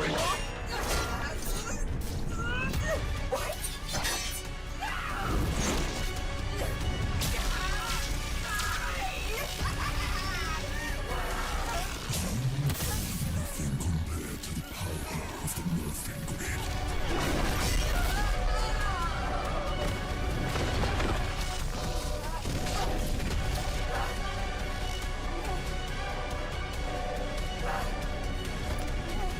Yeah, we had 2 actresses for the Psycho Empress, and both of them fucking killed it. Not today!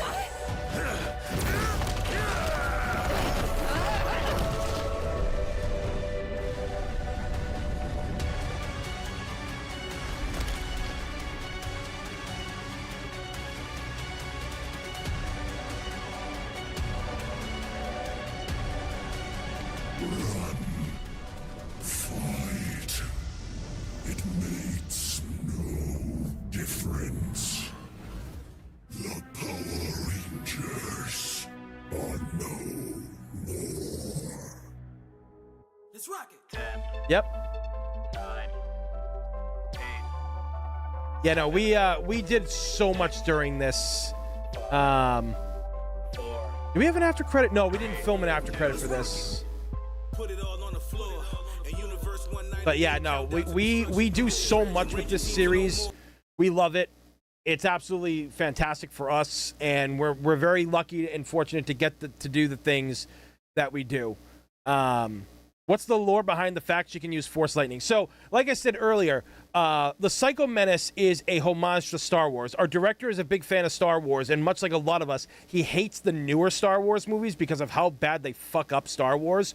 So he wanted to pay homage and allow them to use that. Plus, in the show, the Red Ranger had a form of telekinesis, so that was something that they threw in there as well, you know?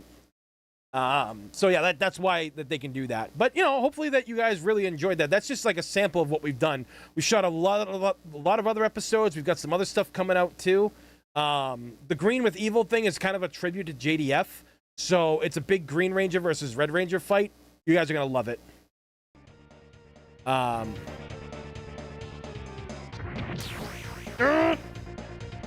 Dick.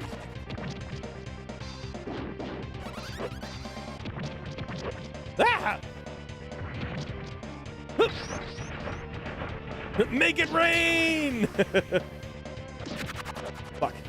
Oh!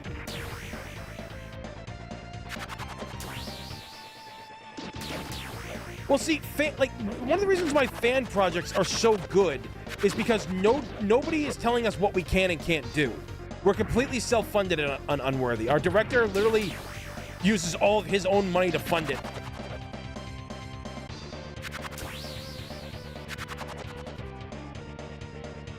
Come on, bitch.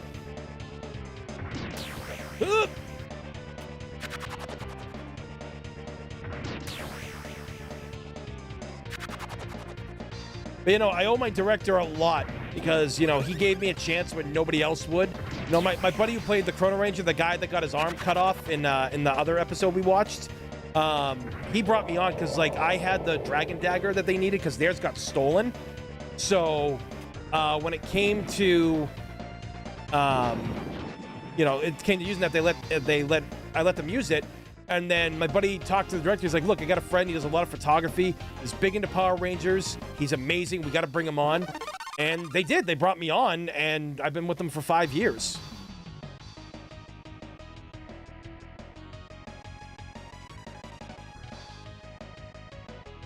But yeah, like I said, that's how I got involved, essentially. And I stayed with the team. My buddy who played the Chrono Ranger, he's not on the show anymore.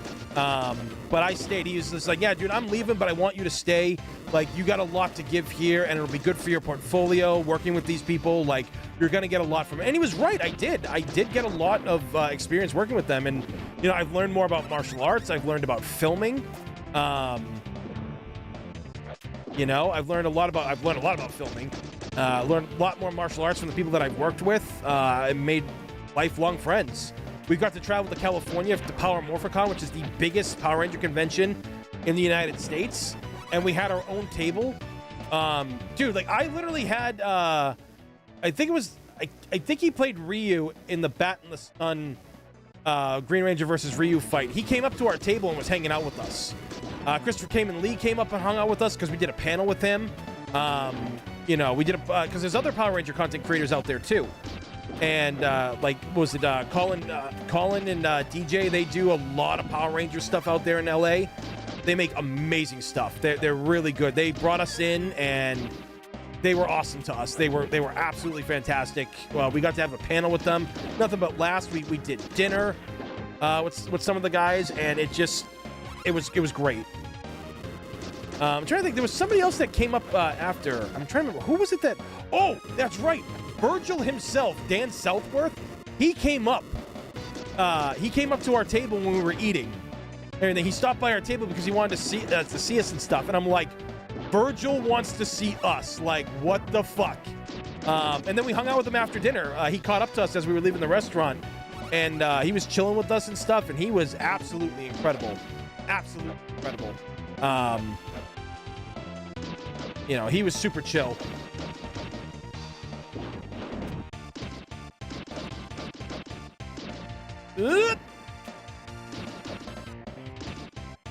How does bitch smacking a tank work? Ah, I guess it doesn't. Yeah, DMC 3, 4, and 5 Virgil. Yep, that Dan Southworth. Because you gotta remember, he was also the Quantum Ranger on Time Force, my favorite Ranger. He had one of the best fucking backstories, man. Ow!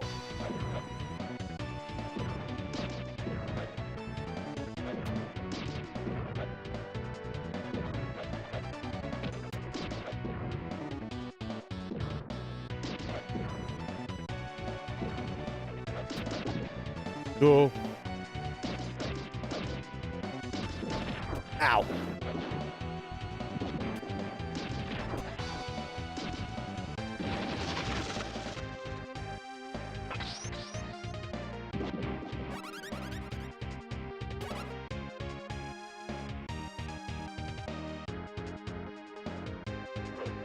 Yep, he was Quantum Ranger.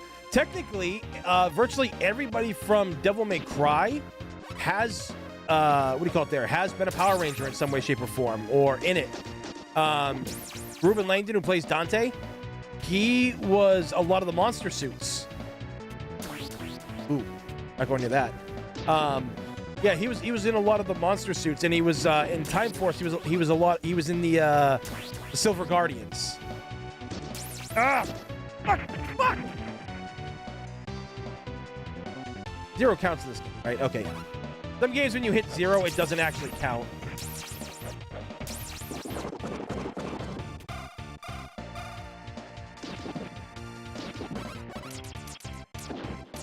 Burger.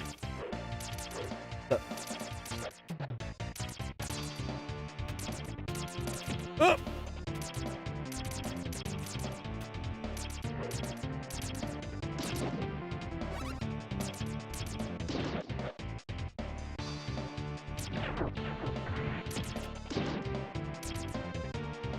I'm not making it out of this level alive. Not with one hit, and they don't give you a lot of life to work with either.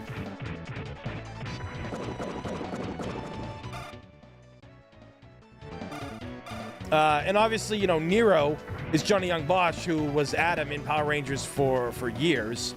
I'm trying to think if there was...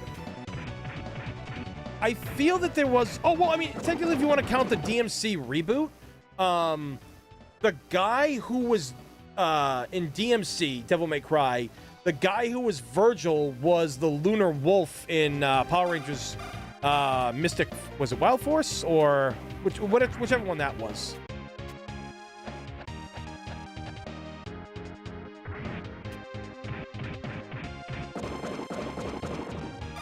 Yep, I know that. Yep.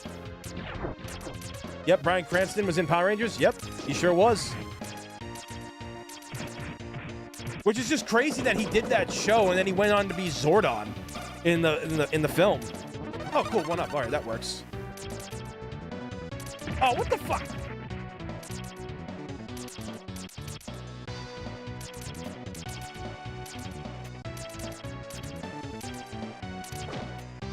Really?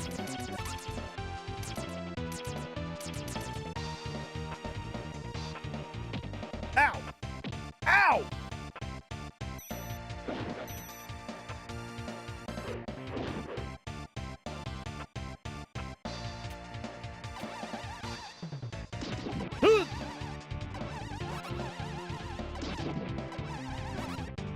Yeah, Power Rangers has been something that's been near and dear to my heart since I was a kid, and I never thought all these years later I would actually get to work alongside the actors from the show. I didn't think I'd be able to be a part and actually be a Power Ranger.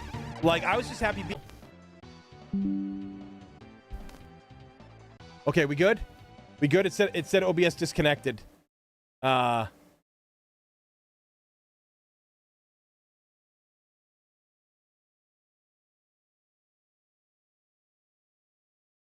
Okay. Okay. Okay. I would hate for the stream to have ended like that. Good to go. Okay, yeah. Well, no, Johnny Young Bosch was in Legend of the White Dragon, but I don't think he's not in that anymore. I think Henry Resilient or whatever his name is talked about it. I saw like people were talking about stuff that... Shit. Nice. This weapon sucks!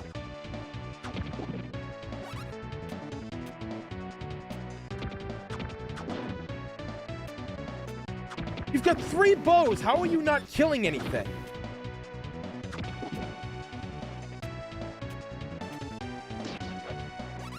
Or 3 arrows, I should say. Like, how is that not doing triple damage?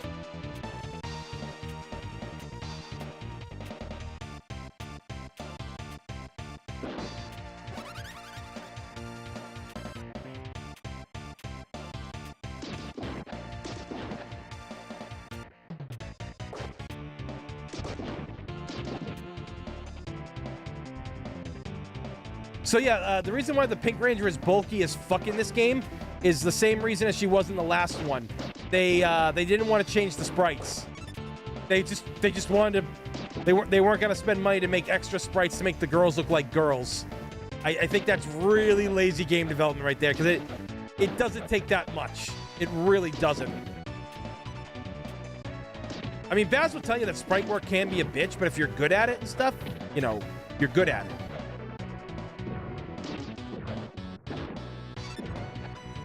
Ah!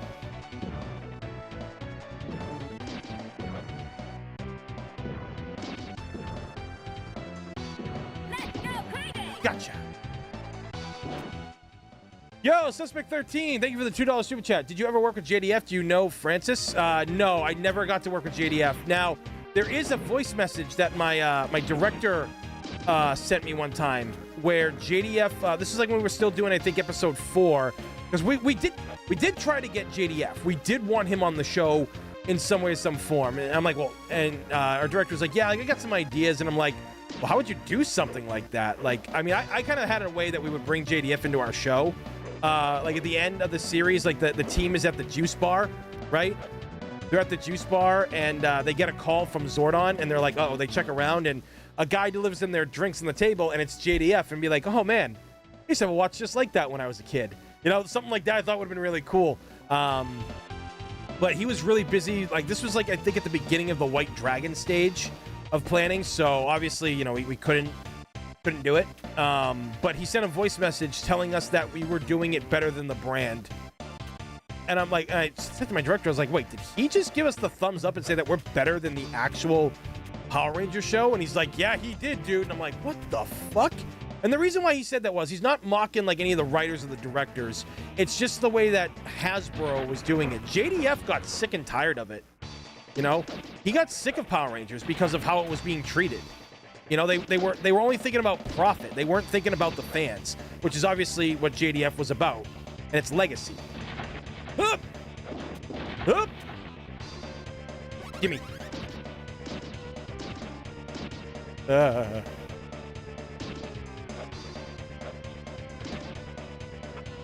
Ah! I've literally got one hit left. I do not want this to go bad.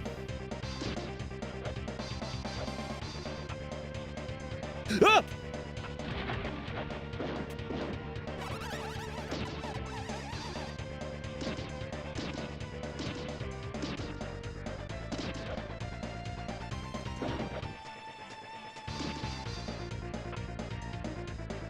Oh! Whoa! I didn't even see. I didn't know he could do that.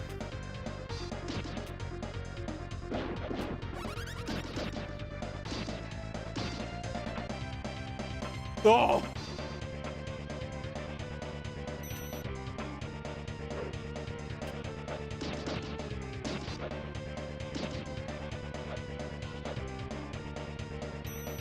No! I don't know. Why didn't she grab the rail?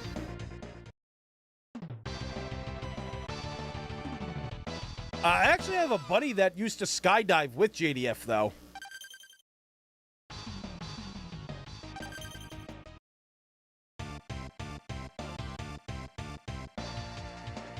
Dude, Brandon ghosted? He didn't ghost. He probably had to go, man. It's late at night. I mean, for him and I, it's literally, like, late.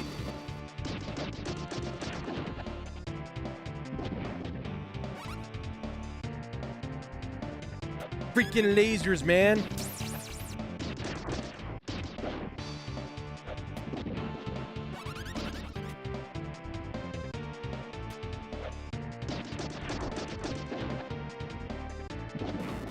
Let's go crazy!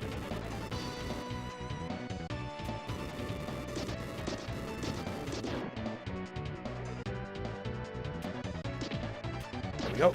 Yep. Yep. Give me that. Give me that. Give me that. Give me that. Mine, mine, mine, mine, mine, mine, mine. Oh, Suspect 13. Oh, hold on. All right, there we go. I apologize if I said anything offensive here, especially about Aaron. JDF was my hero growing up, and it pissed me off when I heard about Legend of the White Dragon. Wait, what? Why would Legend of the White Dragon piss you off? Am I missing something here? All right, Darth, take care, dude. Thanks for coming by as always and supporting.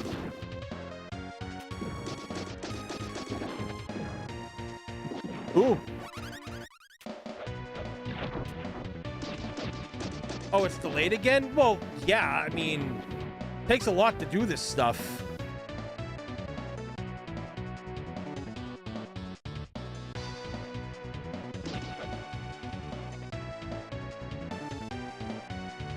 Ugh.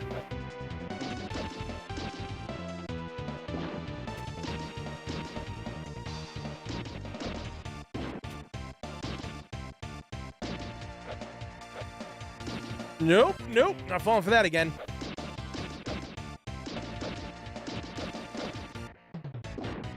What the? I didn't know I could go up there. Oh. Nope.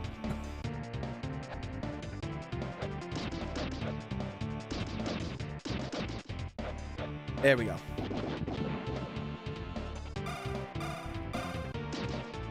Look, I mean, I've begun to question a lot of the delays they've had too, and apparently a lot of reshoots. I don't know, like, it's strange, but, you know, filmmaking, it does happen. But it seems to be a constant thing. I don't know, it just seems a little weird to me. But we'll see what happens, man. I really hope that the film at the end of the day is a good film, and I hope that it does the legacy of JDF proud, you know?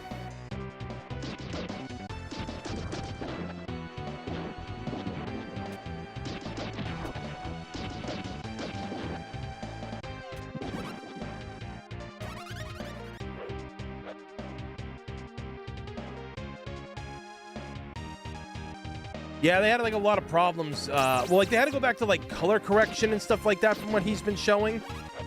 So, when it comes to filming, these things do happen. I mean, my director, what he does is, it's never really a problem of having to go back because it was a mistake. There's always like, oh shit, we gotta add this idea to it. We gotta film this and do this. It's like, oh god, no, dude, we're done.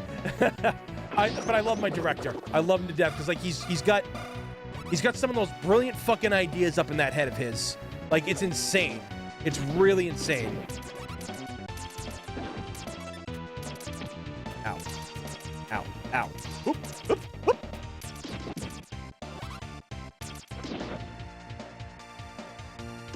Oop. Oof.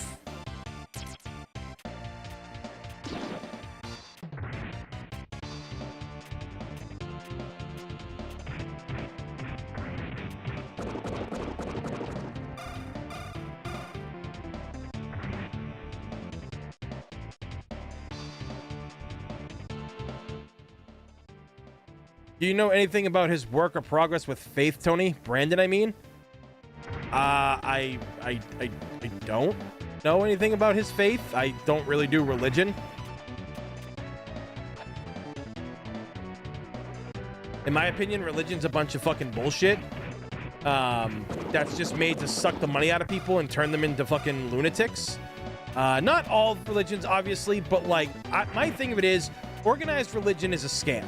If you want to believe in whatever religion's out there, whether it's Christianity, Buddhism, Hindu, all that stuff, you know, or whatever it is, like whatever all the other ones are out there, then go right for it. That is your right to do so. And I applaud you for doing it. But when it comes to organized religions like churches, big fucking scam, man. Big fucking scam.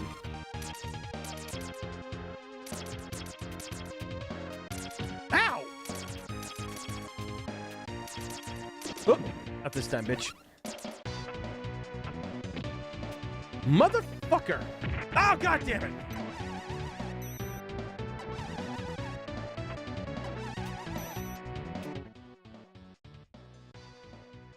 Not that. I mean the game he's making, the game he's making into a show. We've talked about it a little bit, but I don't remember too much. My brain doesn't. Unfortunately, like I can remember things long term, like from the past, but newer stuff doesn't stick with me, unfortunately.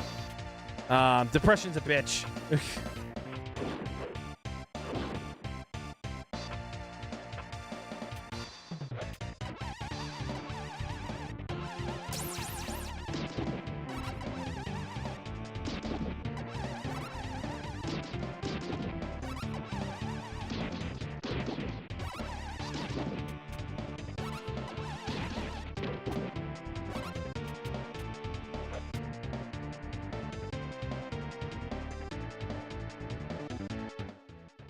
Hold on a second. Here, what do we got? 24 people, and we hit 40 likes. Let's go, guys.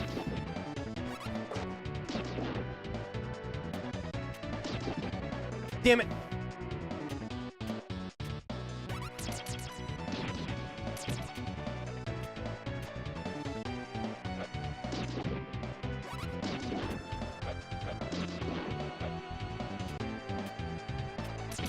Ah!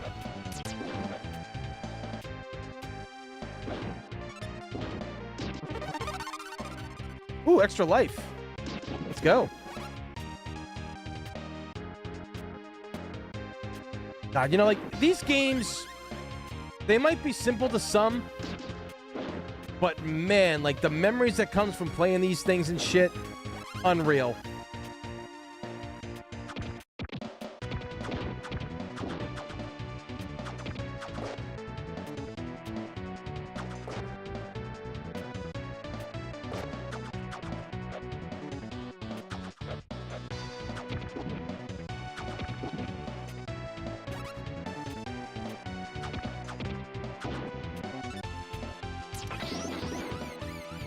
Well, since I wasn't going to be able to fucking save it for the boss.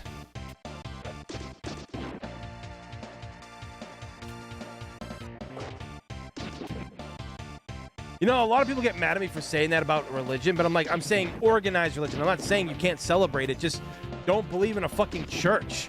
Most of them are fucking scams. What's that old, what do you call it there? Skit from, what's his name? The guy. You guys know the guy.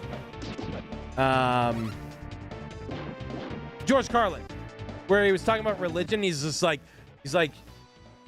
God loves you, but he needs money. He's all powerful, all knowing, all contributing. Just can't handle a checkbook. And it's like, yeah, that says some shit about religion right there. Like, I dated one girl one time, and her family did not like that I wasn't religious or anything like that. And I'm just like, well, it's my choice not to be religious. I belong to a religion that fucking did horrible things to children and fucking hid it. Like, why would I want to be a part of a church that does that? I'm not saying all priests do that shit, you know, and all churches hide it, because there are. It's not like there's not ones out there that don't do good work, right, for people that actually believe in doing good and helping people. Like, there are. Like, there's tons of them out there that do. But, like, I'm sorry, I'm not going to give my money to a church that could be funding that kind of shit or hiding that.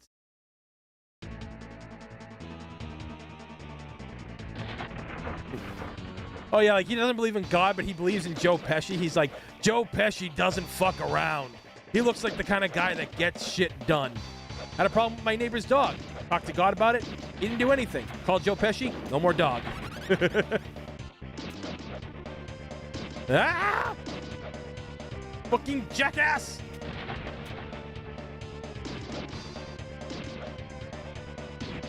Okay, uppercutting them does nothing.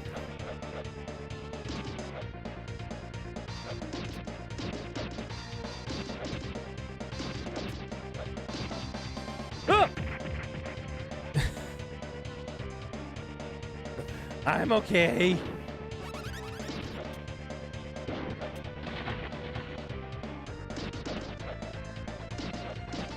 Yeah.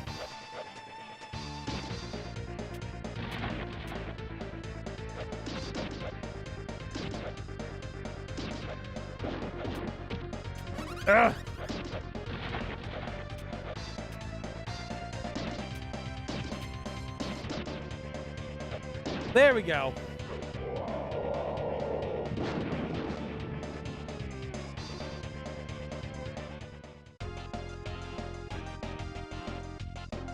To follow Jesus, I should hate sin, but not people.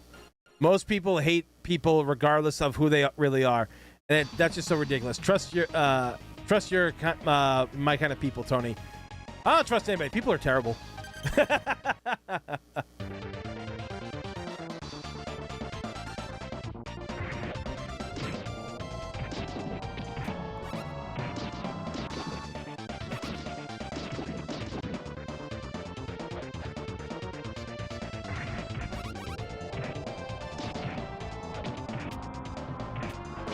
Ah!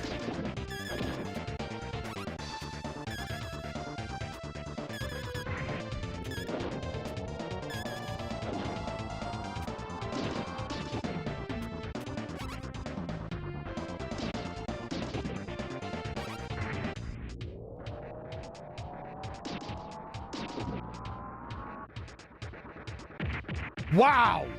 Okay. I thought that was a slow, gradual one.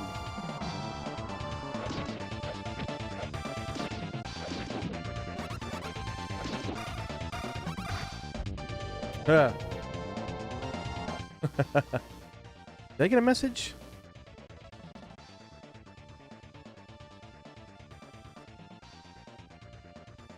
Oh, okay.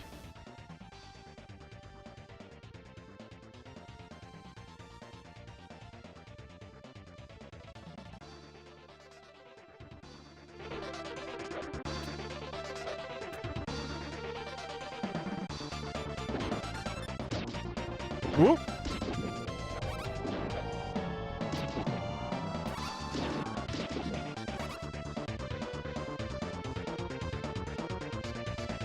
I always thought it was weird that, like, when JDF teleports in, he's still green, and he's got green pants and a white top, but he's not the Green Ranger anymore. Like, I always thought that was kind of weird. I think it was a way for them not putting him in the first Power Rangers game on the Super Nintendo. Because if you guys don't remember, there was a Power Rangers game on the Super Nintendo, and it was great. Well, for the most part, it was great. But, yo, Nick Castle just donated $5. Thank you for that, man. It's a big club, and you ain't in it. Plus, it's the same club that we beat you with when they tell you what to believe in. I love George Carlin. Yeah, he told it like it was, man. I'm the same way. Bob Monroe actually kind of reminds me of like a modern-day George Carlin. Bob can be very raunchy, but he's also really correct. Like, he's really right about the shit that he talks about.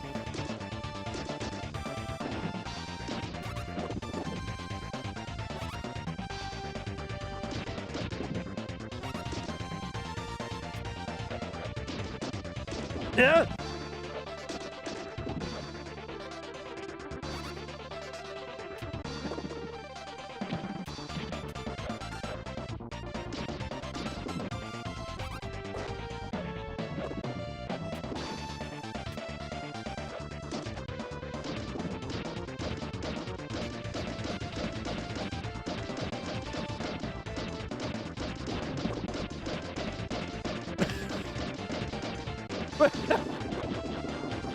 What the fuck?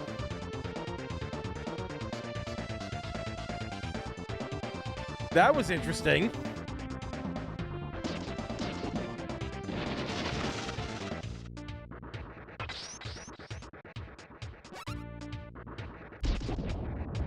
Ooh.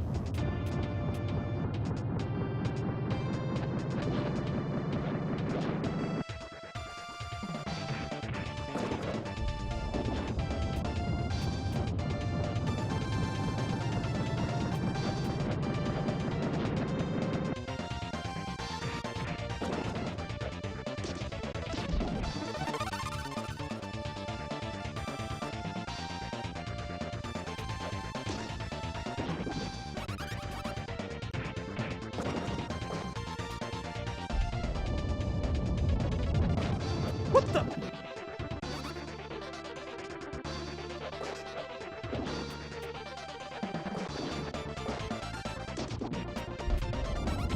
Ah!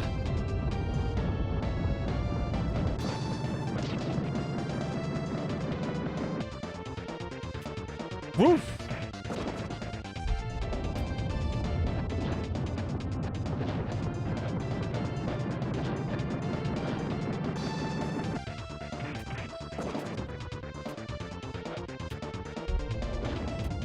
Nice.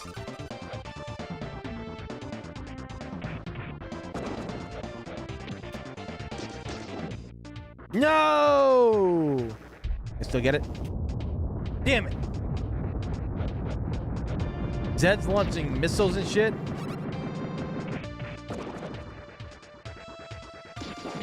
Ugh.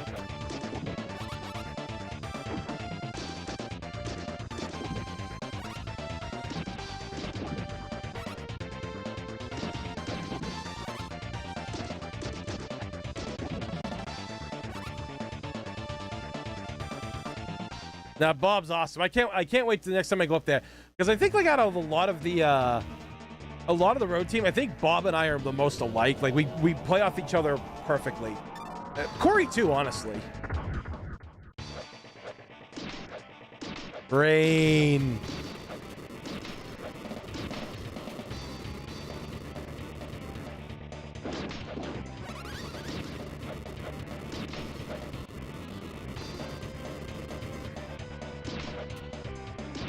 Ah!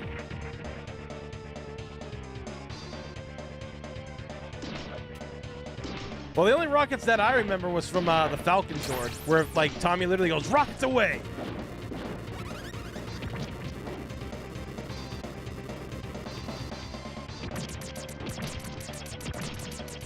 Let's cut this thing down to size. Let's do some surgery here. Doing some brain surgery.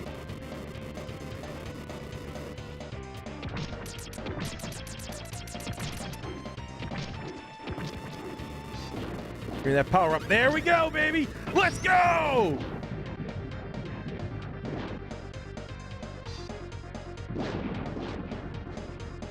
Brain tackles.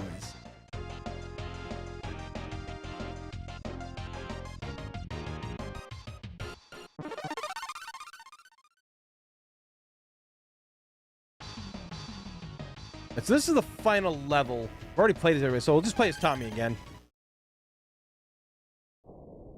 Can I stream them anywhere?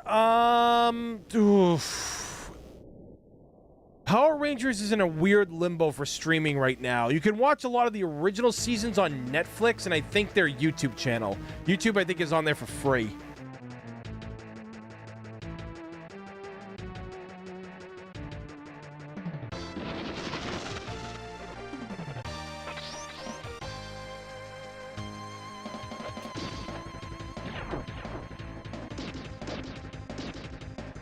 Ugh.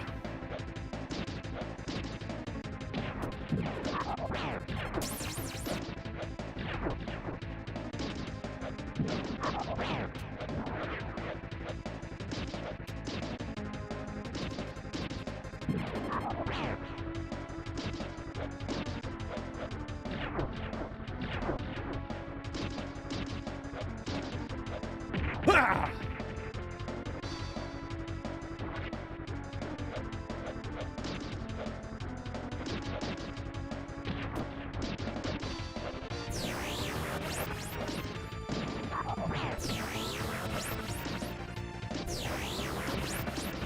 Yep, keep doing that. That works. Oh, shit. I forgot to close the knives.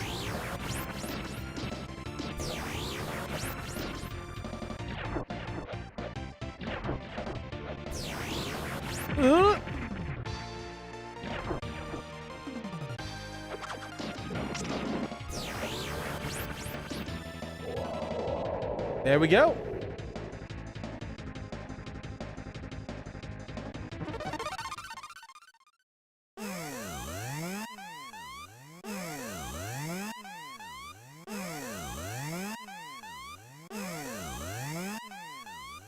I mean, if you just type in on Google where to stream Power Rangers or where to watch Power Rangers, you'll be able to find it. You'll be able to find like where it tells you right at the top, like what streaming services they're on. I feel also that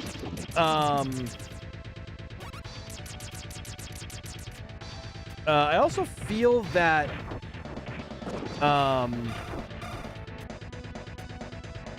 you can get a lot of the DVDs of the show pretty cheap.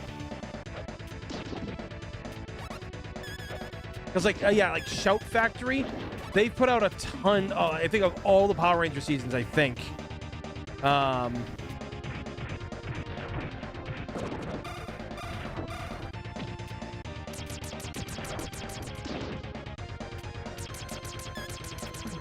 They also put out, like, a bunch of, well, a lot of the Sentai shows.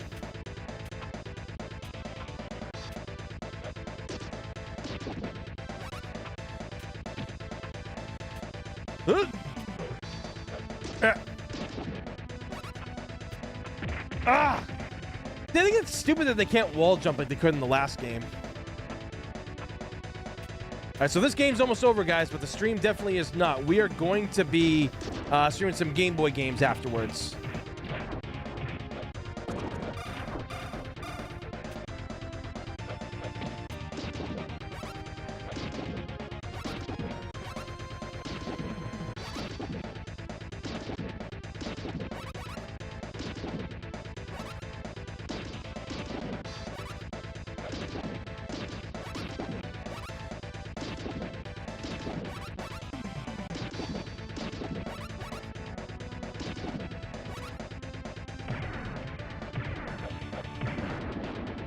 Yoink! So, this was kind of the thing that bothered me when I first beat the game years ago after renting it so much. Wait, did I rent this one? Maybe I did, maybe I didn't. But it's like, there was no giant Megazord battle. Like, you get rescued by the Ninja Megazord, but you don't get a Zord battle. And I was like, what kind of Power Rangers game is this if we don't have a Zord battle? Right?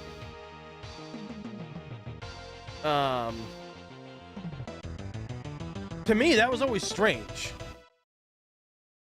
And we hit, oh wow, we already hit over 40 likes. Let's go.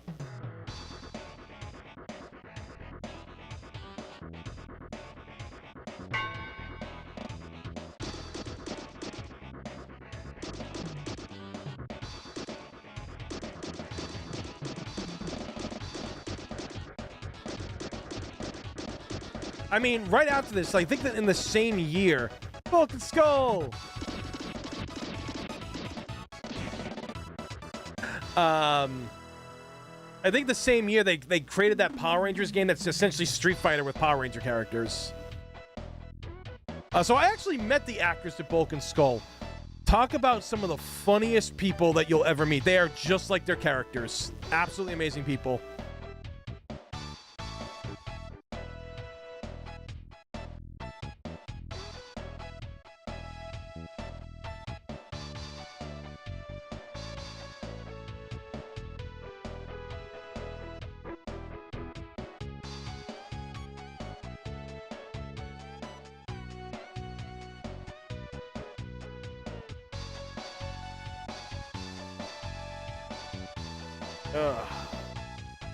Alright.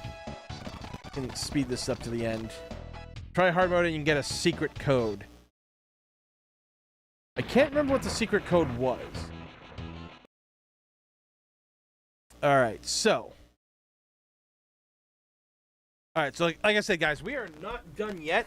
We are going to be playing some Game Boy games. Now, I feel that... I mean, we do have the emulator for it, but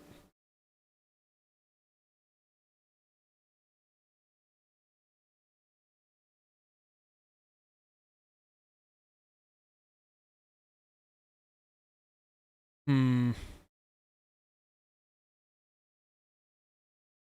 right, you know what? Let us save this for when we come back. We'll do more of it, but I want to hook up the Switch and do some of the games on there. I want to see what they have. All right. Give me 1 second, guys.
Okay, we should be able to get this up and going now. Nintendo Switch.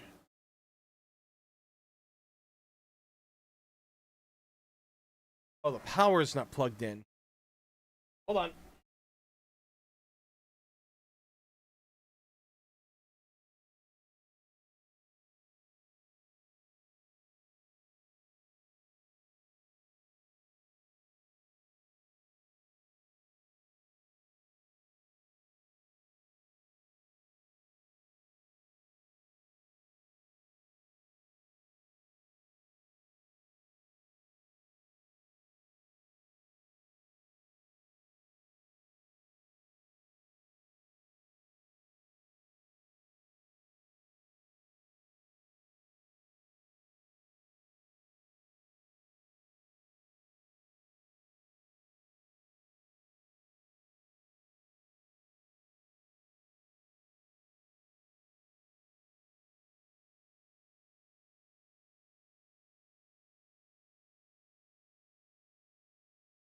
There we go.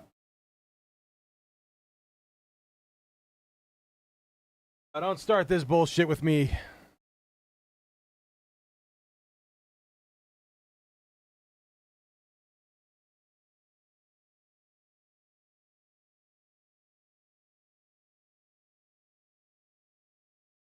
I really hate Elgato products.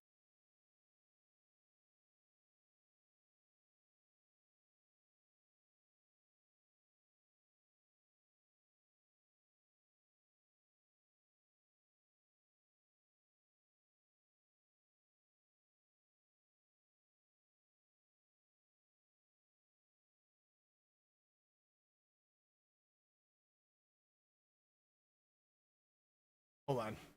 Hold on 1 second, guys.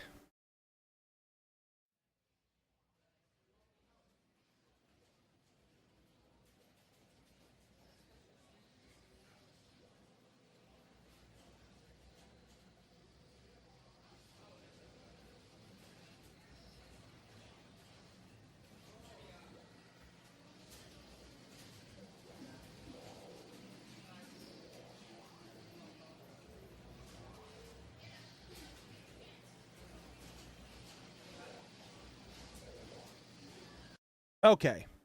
Oop. How do we get this?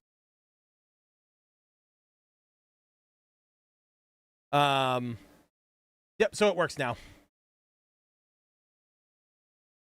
Elgato products are really finicky, man.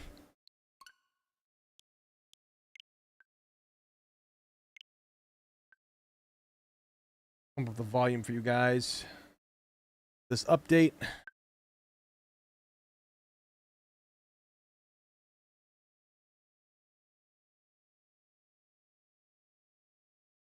Fine. Okay.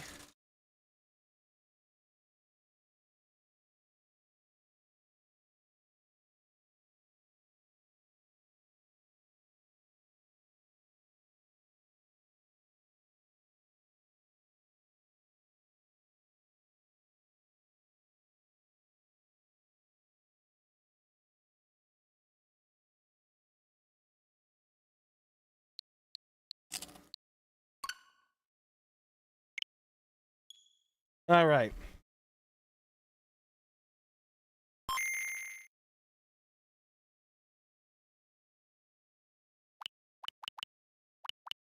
Oh man, so many things to play. That's right, I forgot all the Mario games are on. Sorry, the Mega Man games are on here. Thought about that.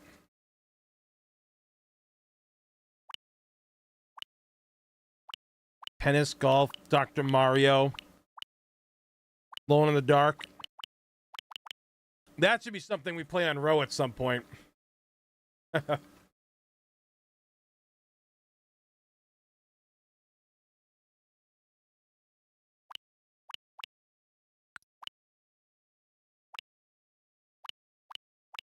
I mean, we're not gonna not play Tetris, right?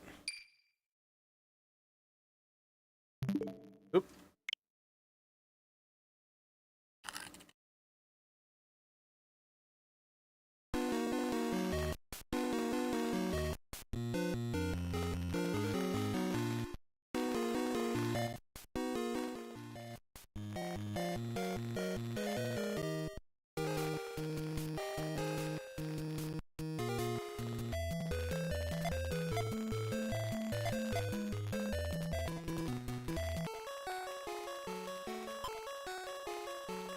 I don't know why. This song always reminded me of, like, Christmas for some reason.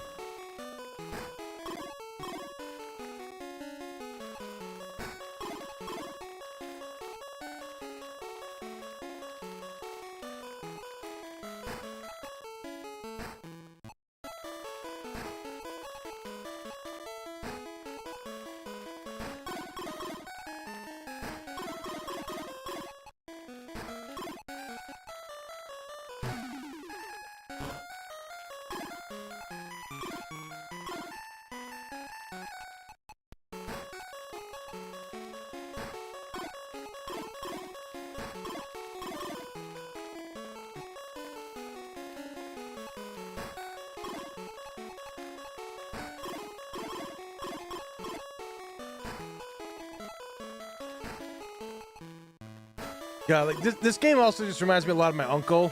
He passed away about 4 or 5 years ago now, and he was brilliant, really smart guy, and he had a Game Boy, and that Game Boy had Tetris on it.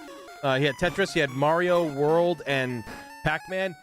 He never played any of those games. Every night he would just play Tetris and get better and better and better. It was insane. Like, he was so intelligent.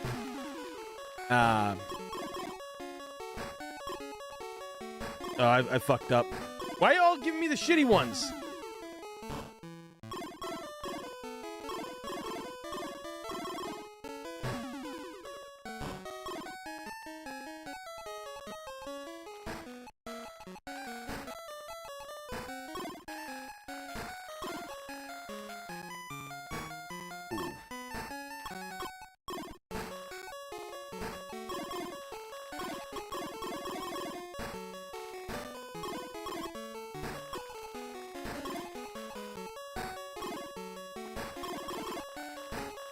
Oh, damn it! Can't get over.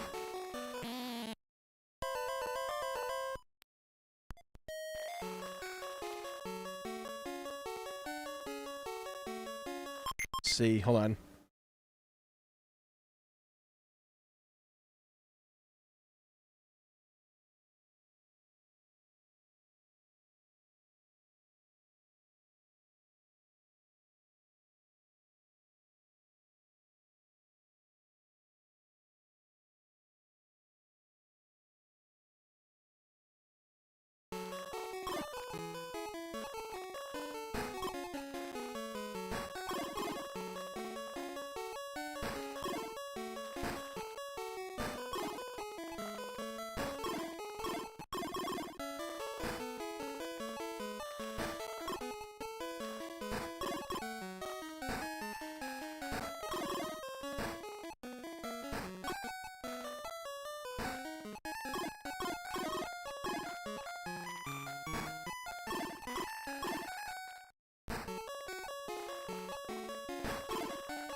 There we go.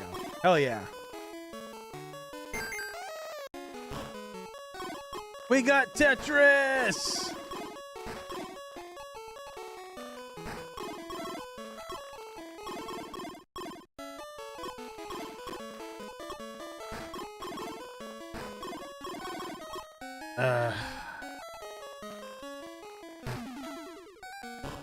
That worked.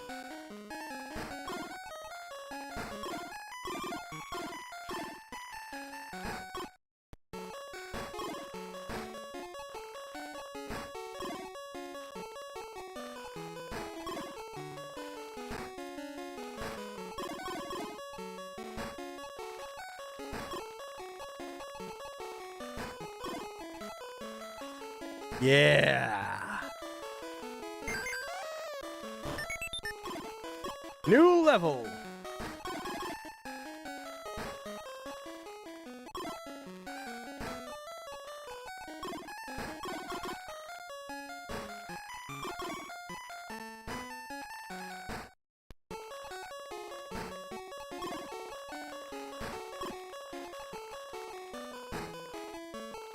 Whoa.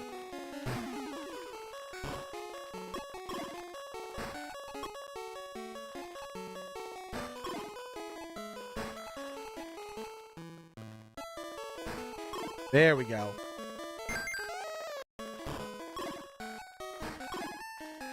Perfect.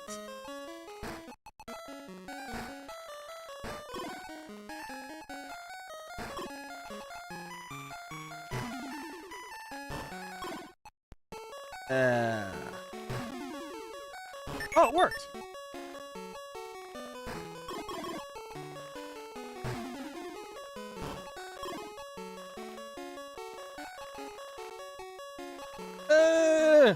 No. Ah!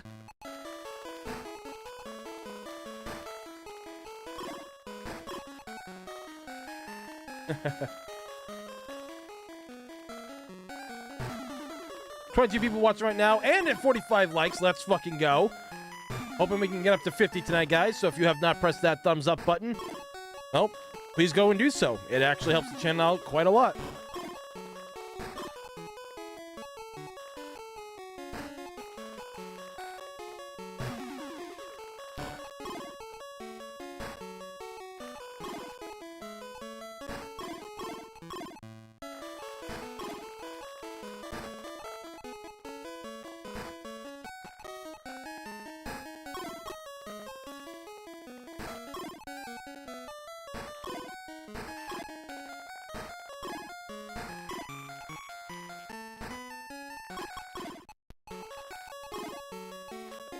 Yeah.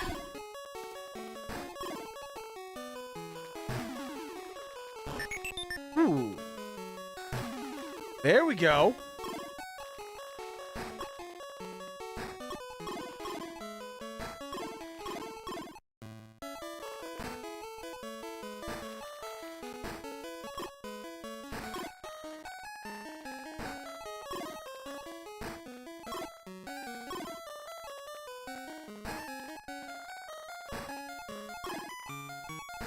No! Eek.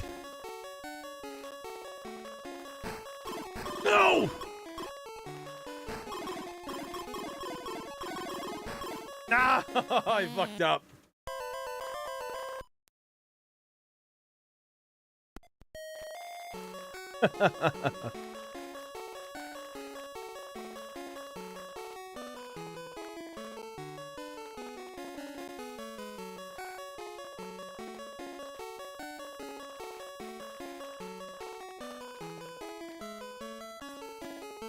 All right. All right, so played enough of that. Let's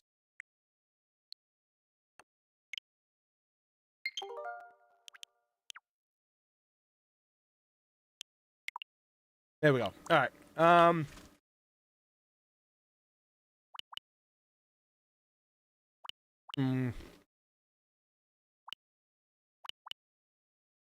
Actually, let's play some Donkey Kong Land.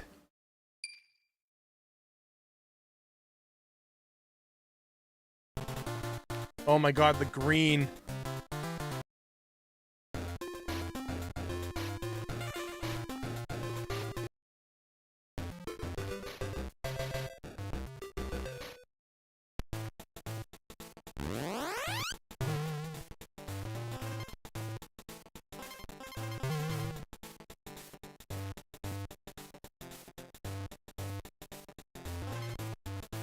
Oh my god, this game is all over the place with its controls.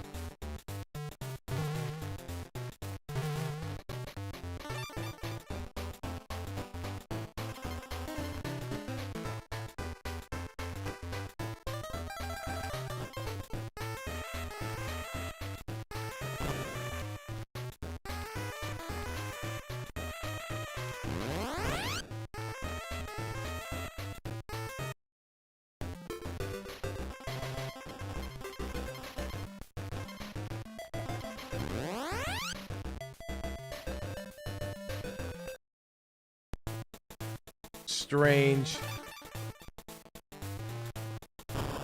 You almost can't really see a lot of stuff.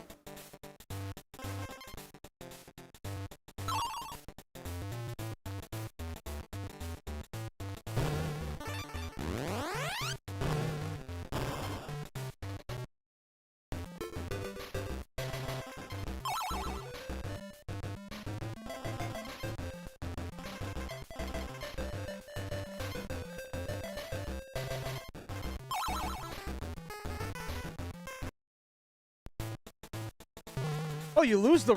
Really? Lose the rhinoceros too?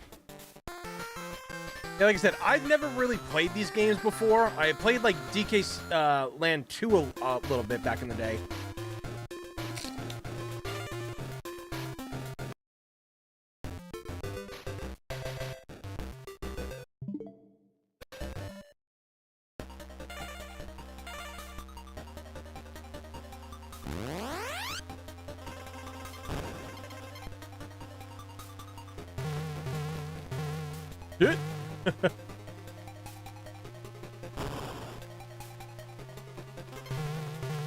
The hell?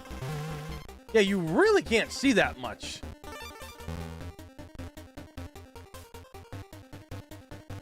Oh, so Diddy comes in after DK gets hit, but you can't switch. Ow!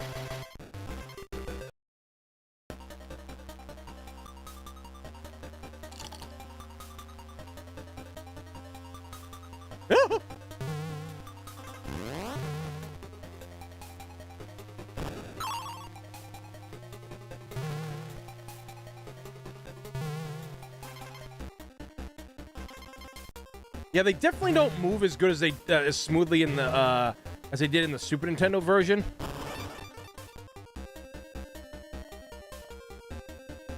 The movement is very sluggish. It's not as smooth, and the spin off a jump, it feels like you're being weighed down.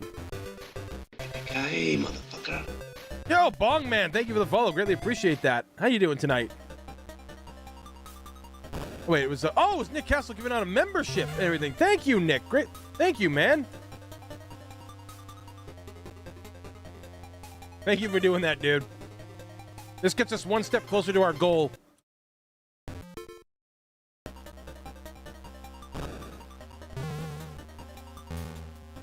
Shit.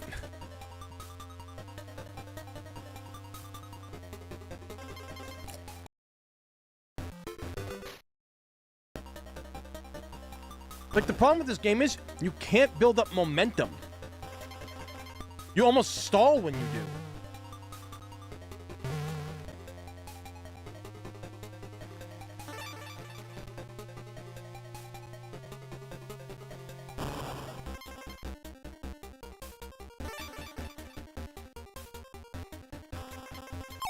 Whoop. Hell yeah.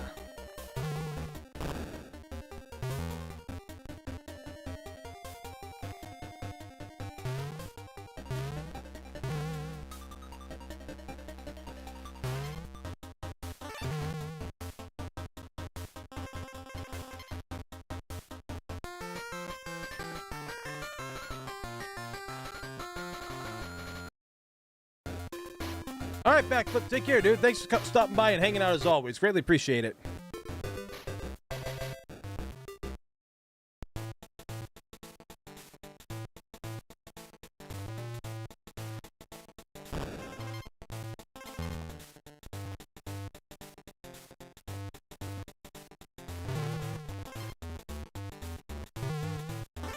Whoa. Yeah, this shit's pretty janky, man.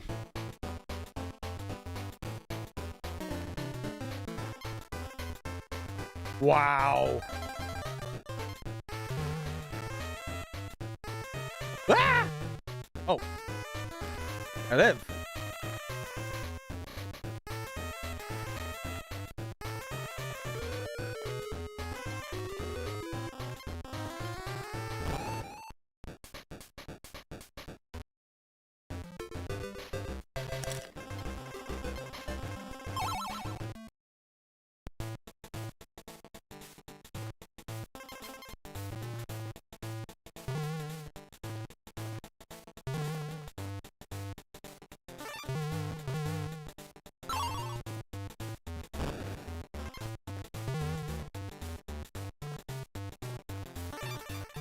It's like this game, it feels like the equivalent of its, but I want Donkey Kong Country. It's like, we have Donkey Kong Country at home. It's a very janky port, it feels like.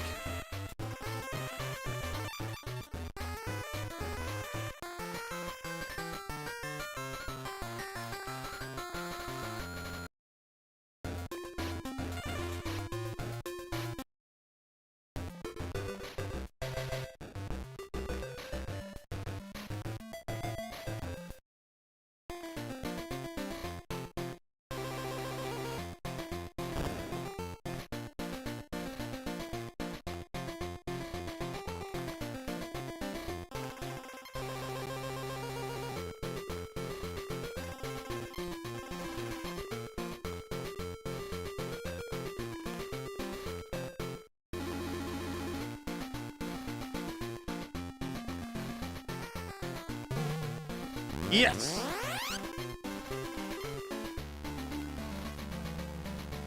Ooh.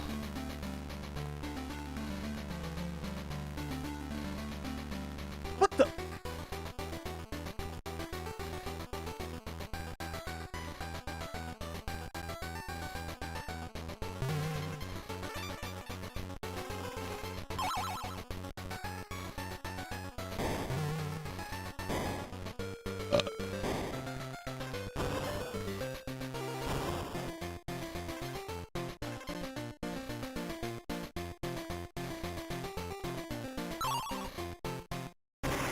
Yeah,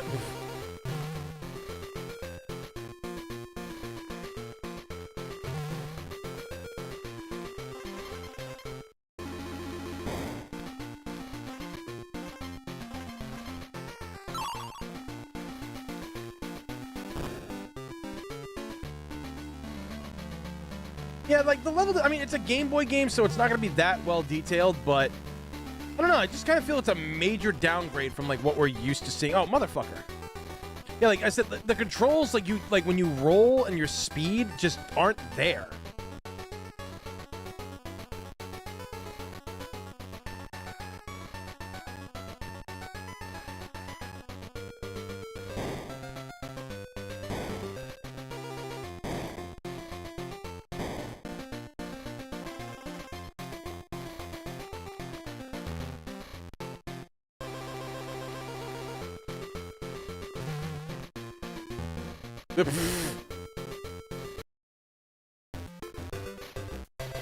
Oh, okay.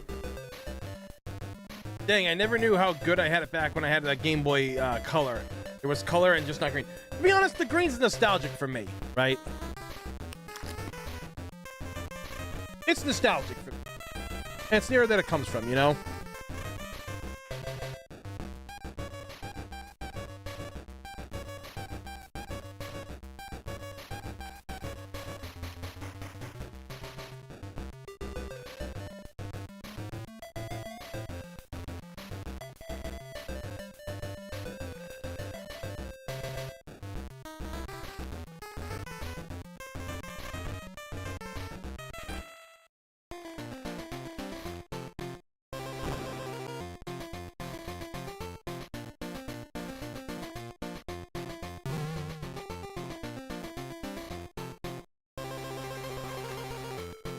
Yeah, you don't get as much airtime, and like when you jump in the air, you feel like you're jumping through like water, almost like in Metroid before you get the that Various suit, the gravity suit or whatever. When you go through it, and it's just like, oh shit, like it's hard to move without that suit.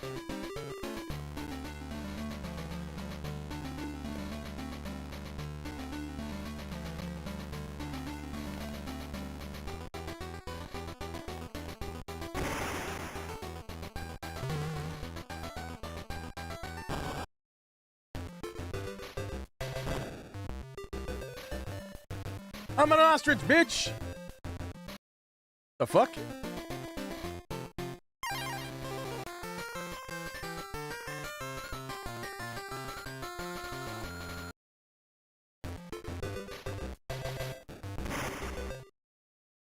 Oh!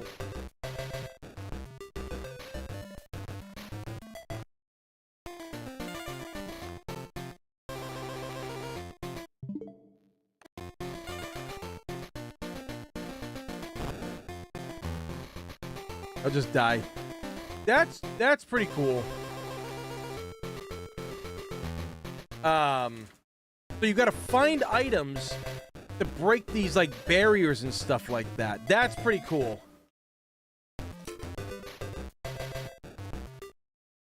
It's definitely something the game's got going for it.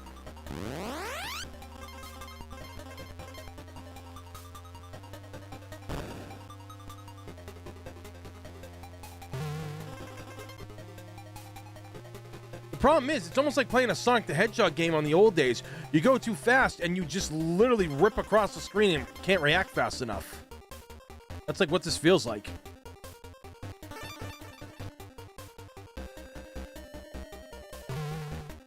Ooh. Oop. Yeah, the movement's just way too sluggish in this game.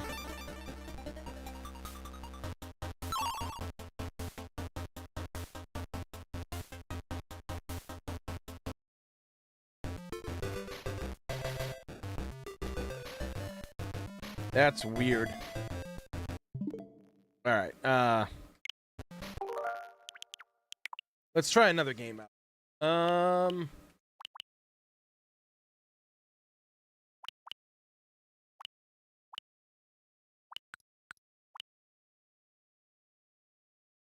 Gradius. I never played this version of Gradius.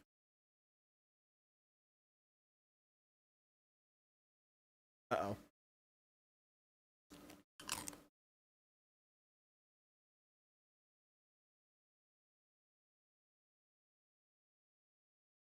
Oh, okay. Neat. Man, 1991.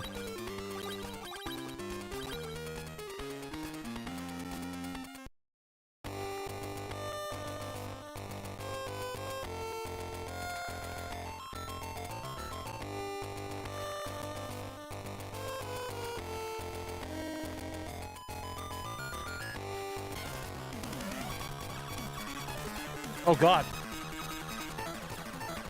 Oh, what?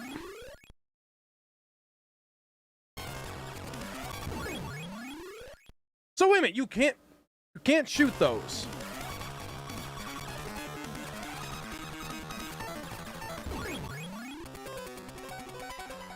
Wow. All right.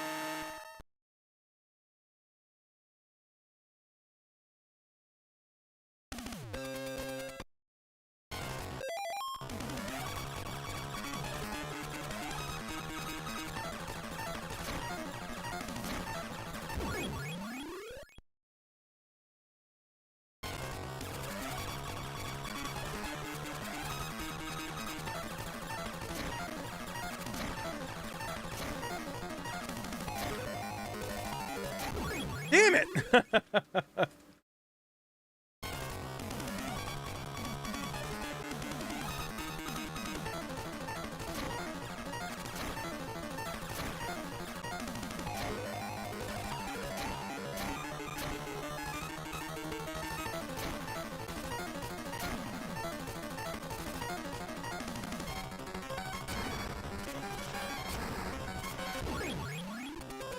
Wait, so those rocks couldn't even hurt you? All right.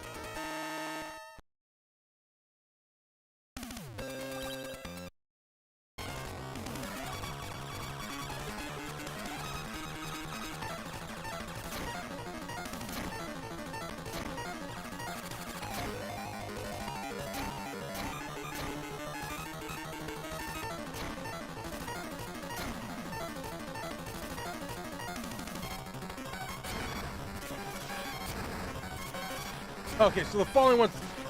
This game is so weirdly designed, man.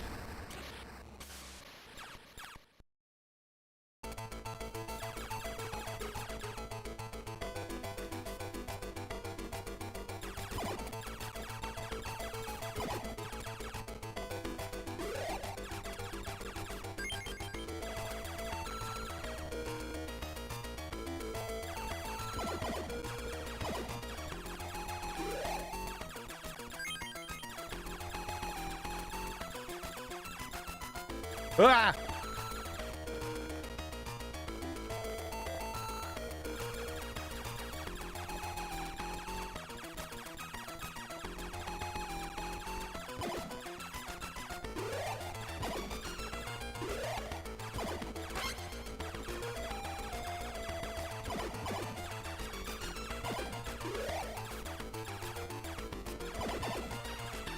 Whoa.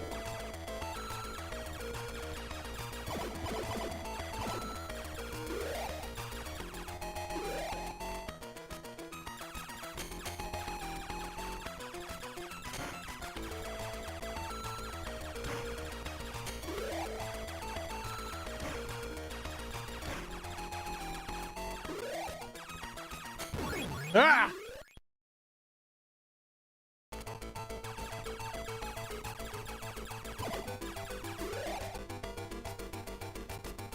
Ah!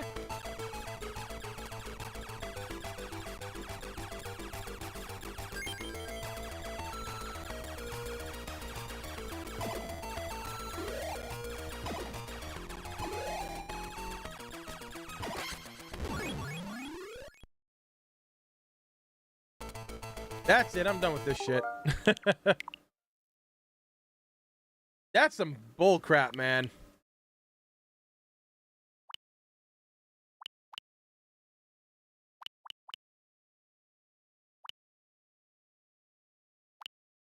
Let's see what some Mario Tennis is like on the Game Boy Color.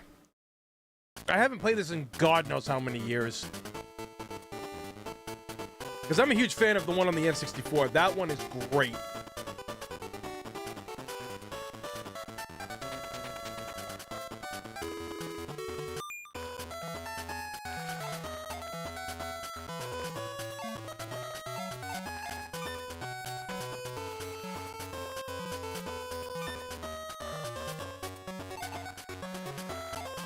Yeah.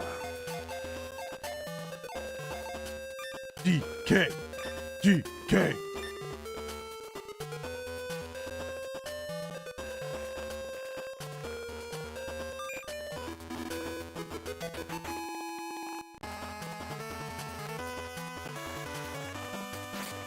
Yep, graphically, this is about what I expected.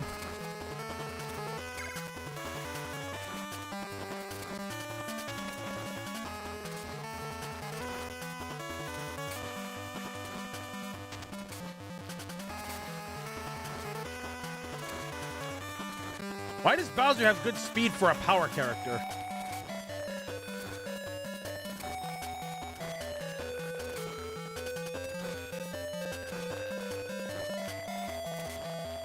Ah!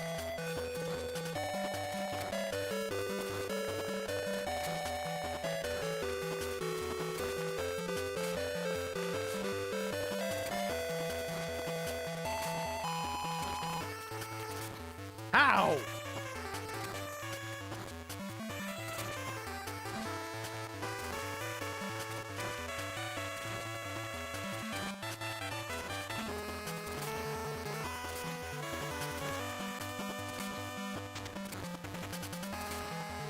No!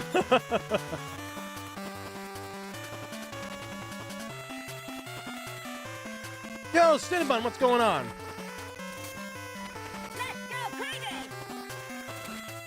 Yo, Nick Castle giving out the $2 super chat right there. Thank you so much, my dude. Please play Bomberman, please. If it's on here, yeah, I'll give it a shot. No, I pressed the wrong button.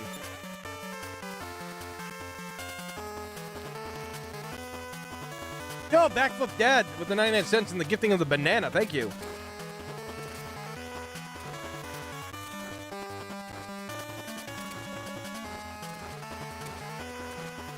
Ah! Let's go!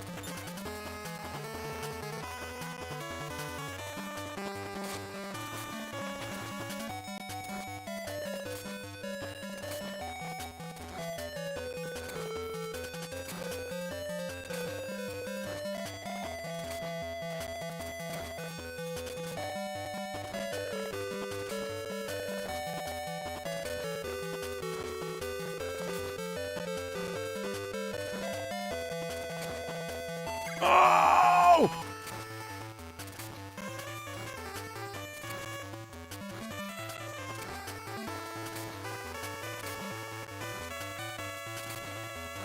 He shouldn't be able to cover the field like that.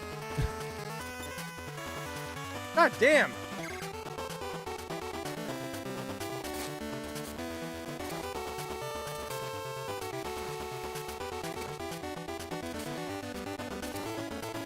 No!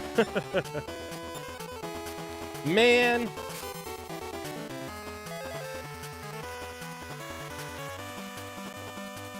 Yippee-ki-yay, motherfucker. Oh, Nick Castle giving out yet another membership. Thank you for that, dude. Greatly appreciate it. And you're giving out to Sydney Heifer. Hell yeah. Sydney, if you're still in the chat, make sure to say thank you to Nick Castle for that generous offer. Ow! Fuck you, Bowser.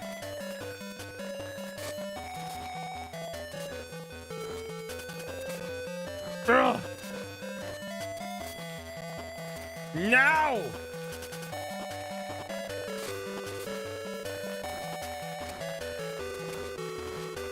Yes! All right, Suspect 13, take care, dude.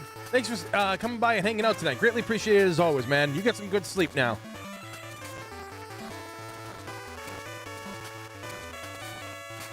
Ah!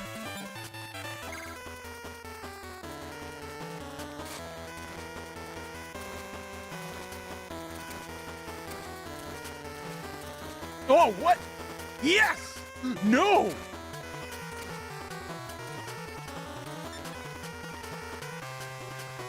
God damn. Linked play. Could you imagine trying to play this game with two players? Like just all the oh god, like you'd be ripping the cord out and like then the other person's Game Boy would fly out of their hand and hit you in the face. Like That's what this is, man. That's what that would end up being.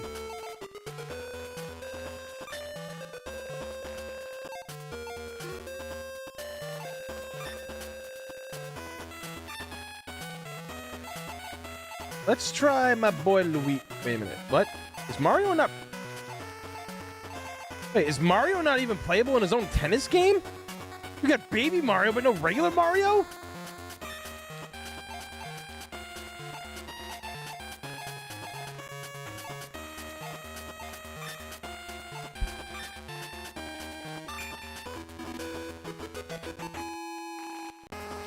That's so weird. 47 people that have liked this stream so far. Thank you guys. Make sure to keep hitting that like button so we can get up to 50 before the end of this stream.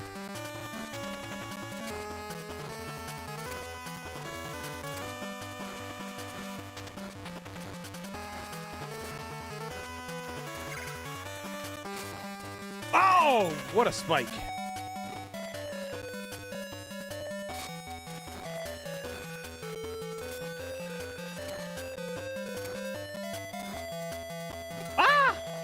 It.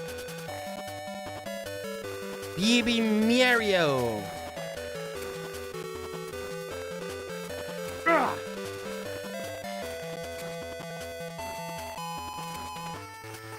A net again, damn. Yeah, like they also have what do you call it there? Mario. I was so happy when I found out Mario Tennis got put on the N64 version on here.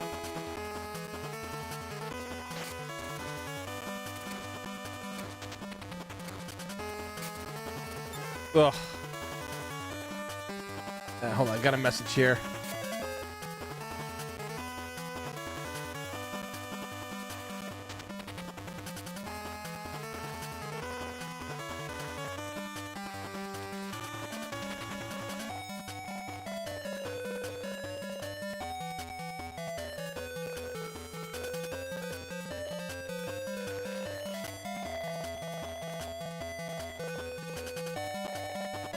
Alright. Oh yeah, controls. Let me... Press twice for power shot. Oh, cancel. Select cancel charge. Oh, you got...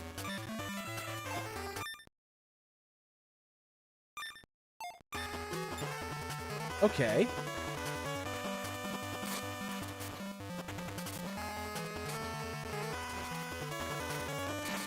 Yeah. Wario's sprite looks fucking demented.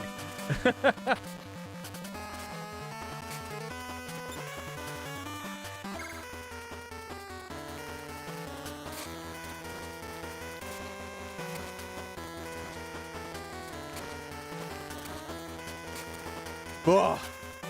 I am not good at this game at all. Oh man, let's see. What's some other games that we can play tonight? What's... I never played this, I don't think. Flat and then press A? Wait, what? Is this even gonna work?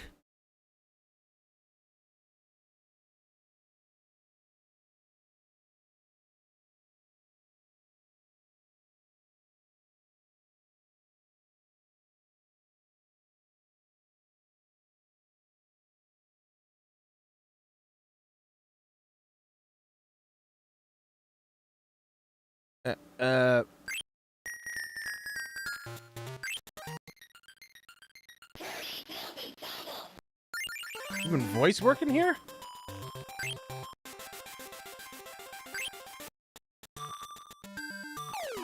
Oh. I'm gonna...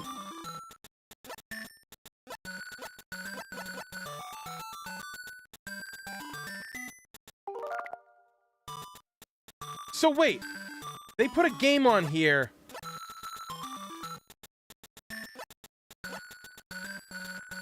that you can't play.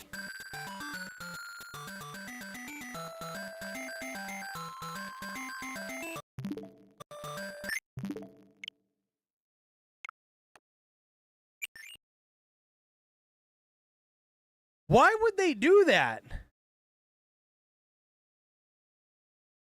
That's so dumb. So weird. Oh, I love... If this is the one I'm thinking of.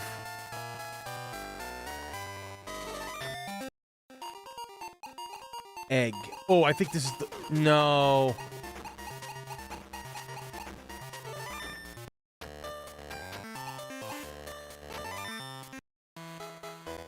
Oh, this isn't the one I'm thinking of.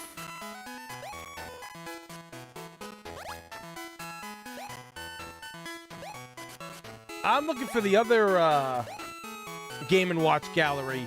I think it was, yeah, on Game Boy Color, where, like, Princess Peach would flip a frying pan with sausages and eggs and cook them, and then feed them to the Yoshis. Oop.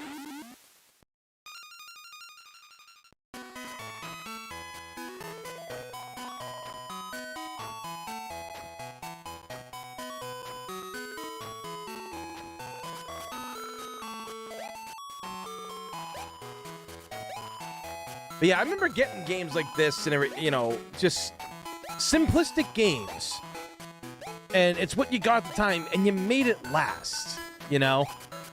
You had these memories with these games. I still have memories, not with this one specifically, but...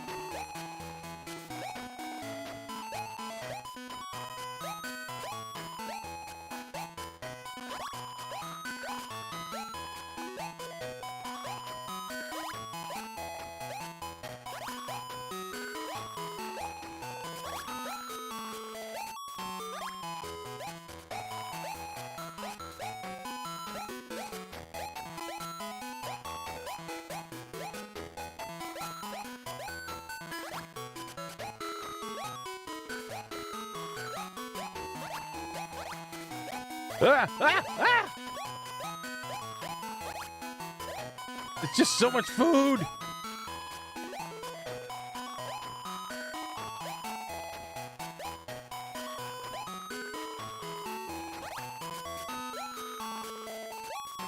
I like how Mario just keeps popping out of the doors with a rolling pin in his hand. He's like, "You better not eat any more of my food. Stop eating all my food, Yoshi."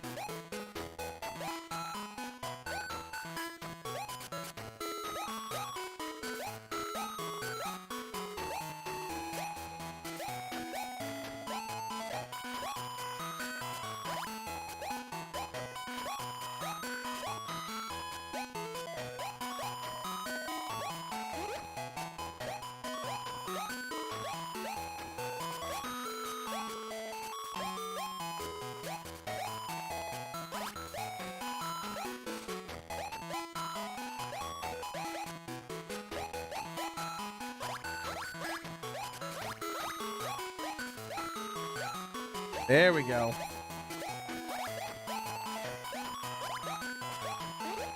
Aha! Oh!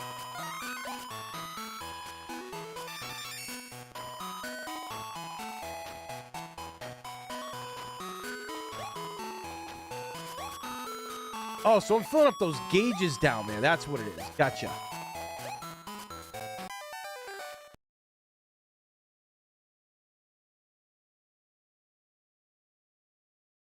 Unlocking lost memories? Fuck yeah, dude.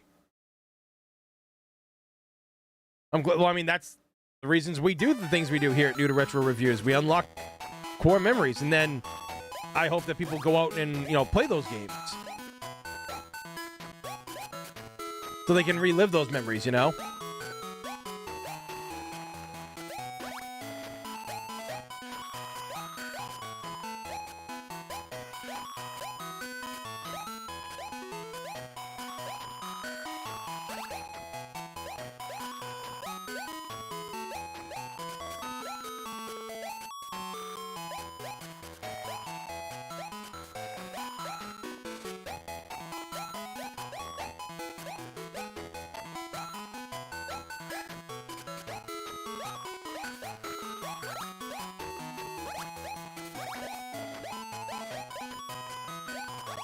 Man, this is a speed that I can work with. I kind of wish it stayed like this.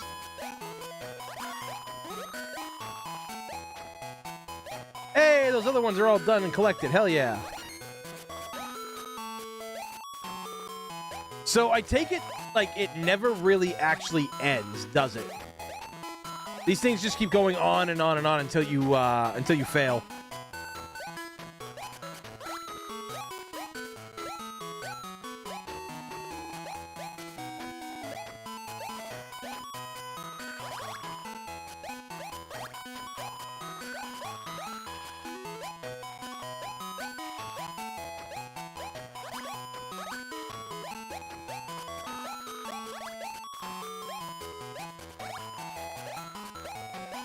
There we go. God, this is addicting, man. Again, like these, like it's not the game that I thought it was, but man, is it just so much fun. Oop.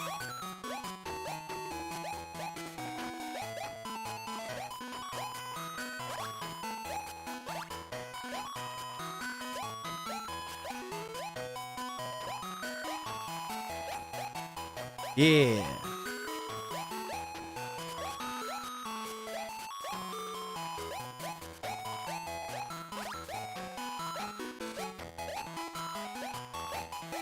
I mean, I think it'd be a little bit more challenging if the bombs actually rolled down with them.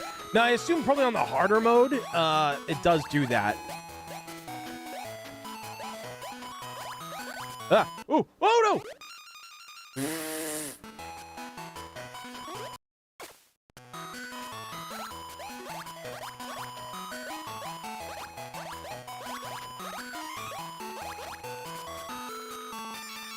Hooray! Dude, I could see me and my best friend cracking hardcore at this and trying to set the records.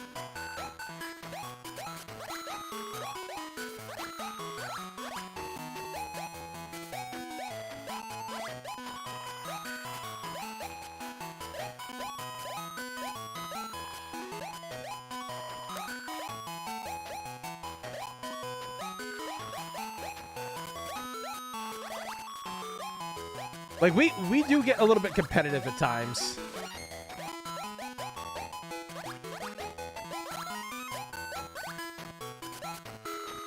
Ah, shit!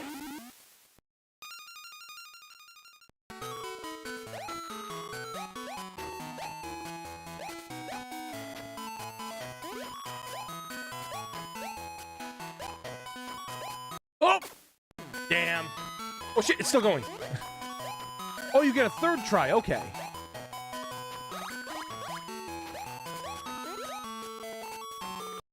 Ah. That's pretty fun. A new building is constructed in the gallery corner. Let's go see it. Don't tell me what to do.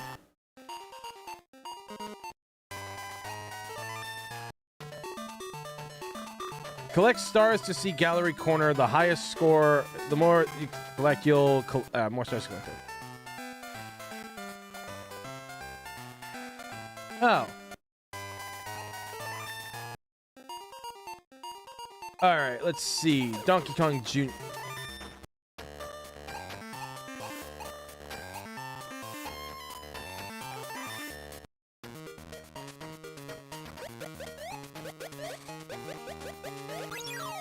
Oh damn, this game's got like fucking funky controls.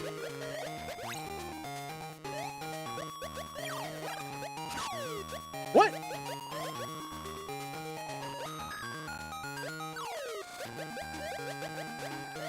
There we go. Ah, okay. Ah! Oh! Landed right on the Goomba.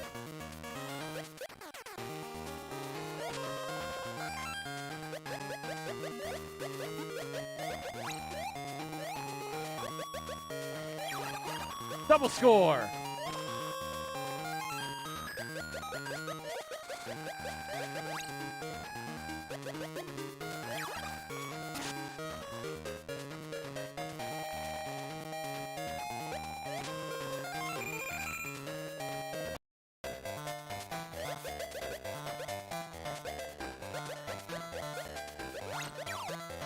Oop.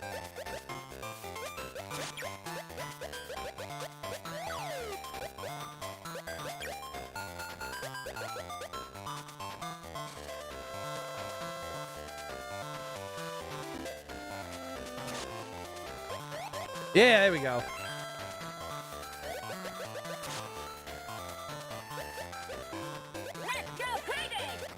Yo, Nick Castle with $2 super chat. Thank you, dude. Tony, I remember now. I had this game as a kid. Wait, really? This is the one that you had? Oh, shit. I wasn't paying attention. What does the classic look like? It's like actual Game & Watch stuff? Yeah! Let's go! Oh, he dead.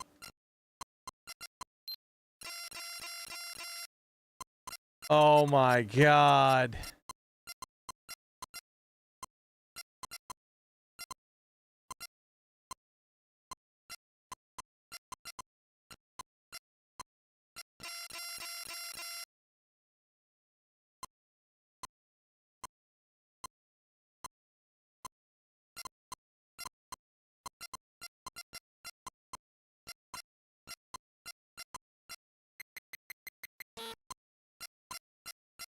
How?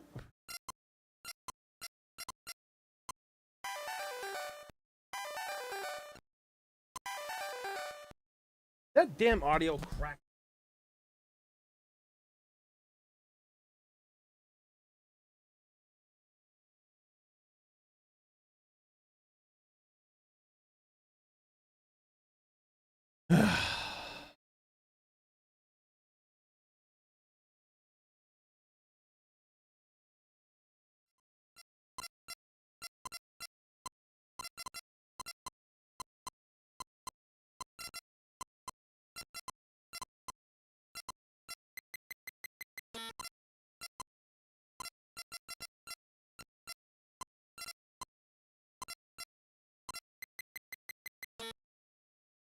That's so weird, man.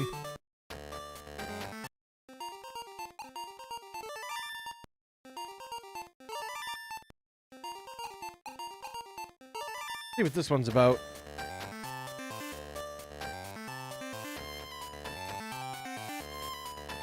Yeah, it's pretty tough. It's pretty tough.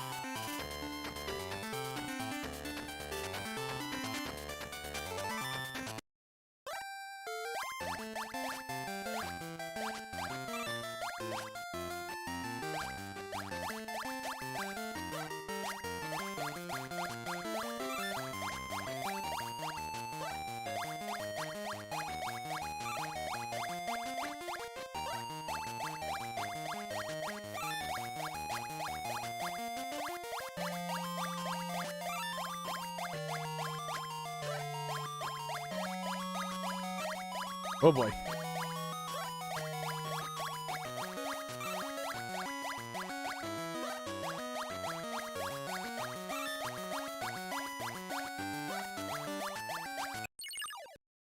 Oh.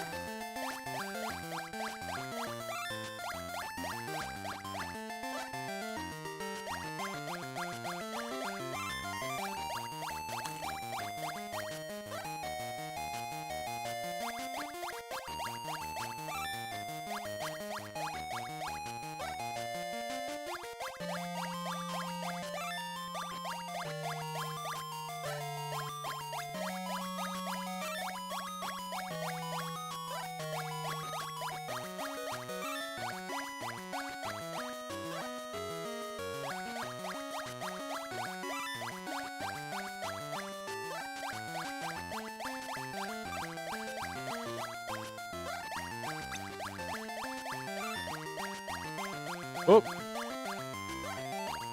Got the timing down just right here.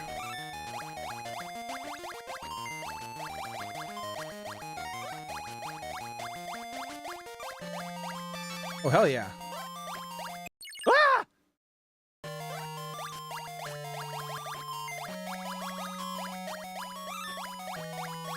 Oh, no.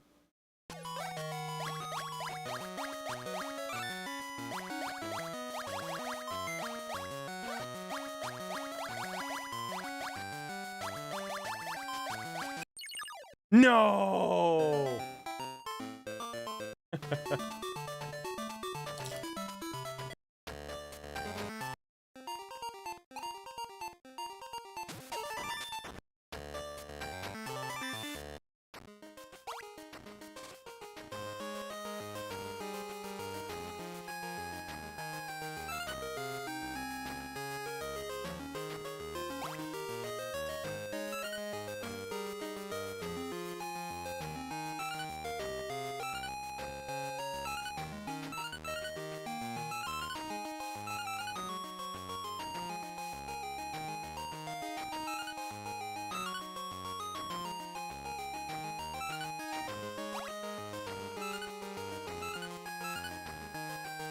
I gotta say one thing, man. Like, the music in this game is great. You ever, like, play a game when you don't think, hey, like, the music doesn't have to go that hard, right? The gameplay's fun. Nah, man, gameplay's fun, and the music really fucking hits with this. Hey, I see you down there.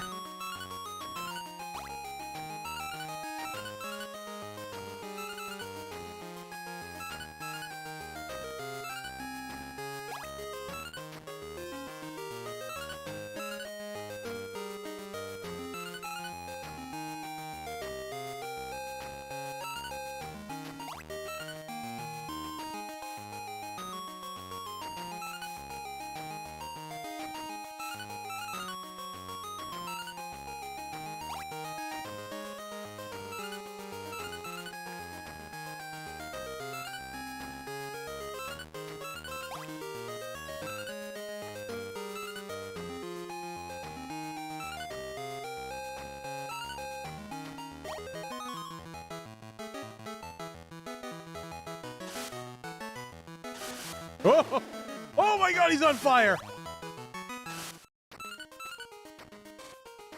Ooh, we got spicy watermelons now? Is that what it is?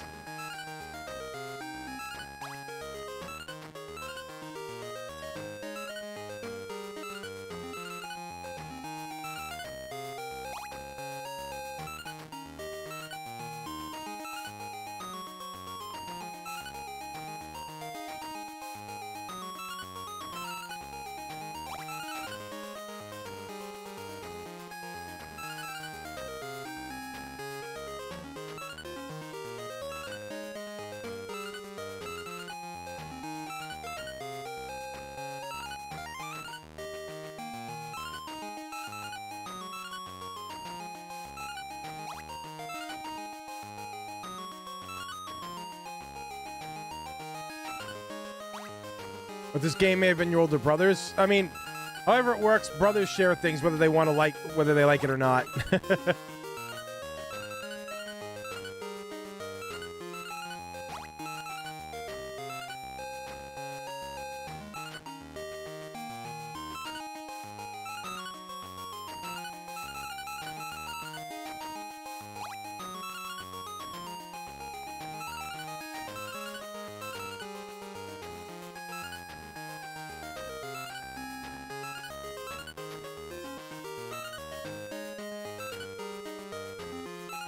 No, you don't.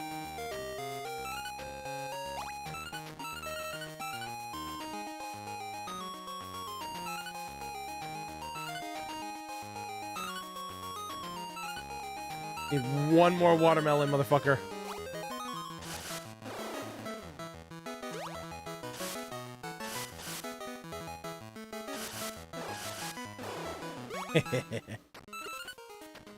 Oh, that's pretty cool.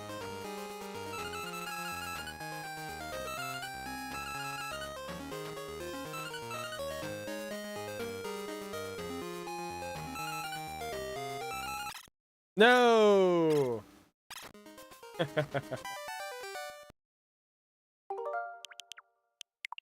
Good game.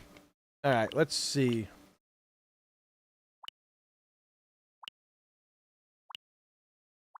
Ooh. I talked about this last night, but how I played the holy living hell out of this game.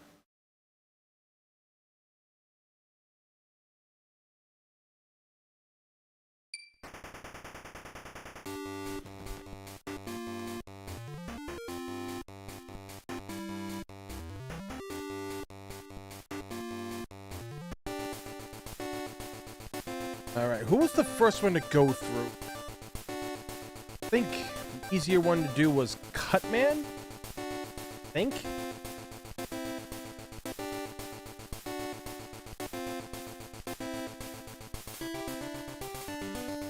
Wait, do I have an older brother? Yeah, well, I have a significantly older brother and 3 older sisters and a younger sister. I love this game so much, and I love the music from it.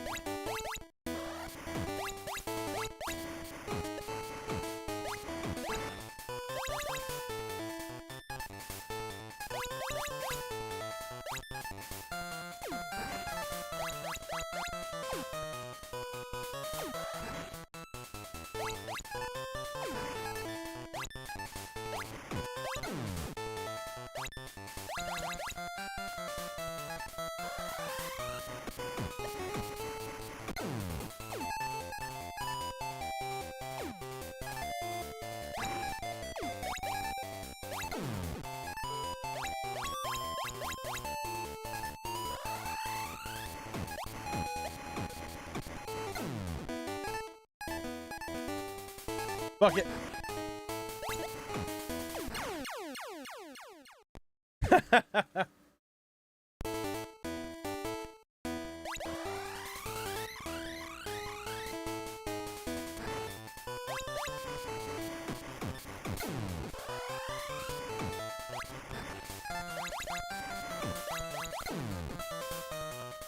Forgot Mega Man can't jump over shit.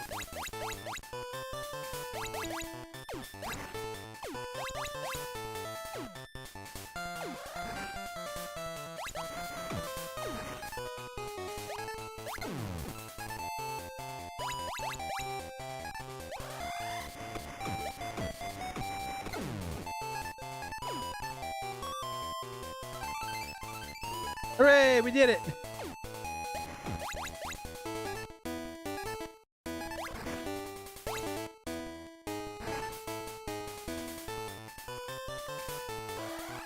Nope. Nope! Ah!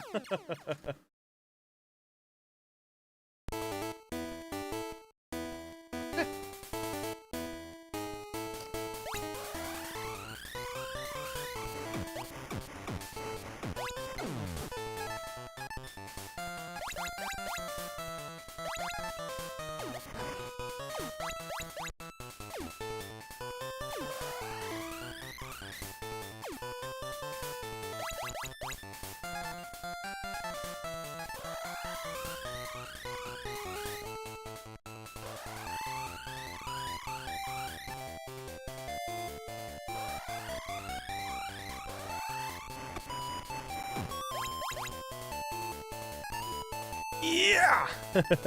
No! Oh my god.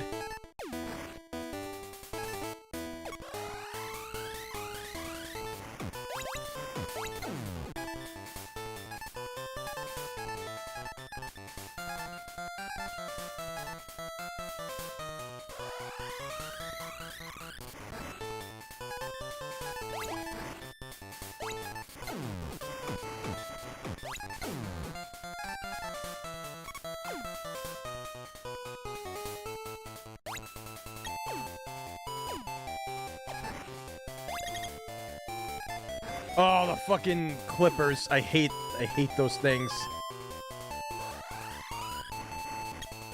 Ah!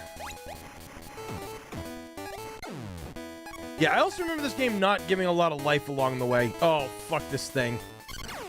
Yep. Hate that stupid frog thing.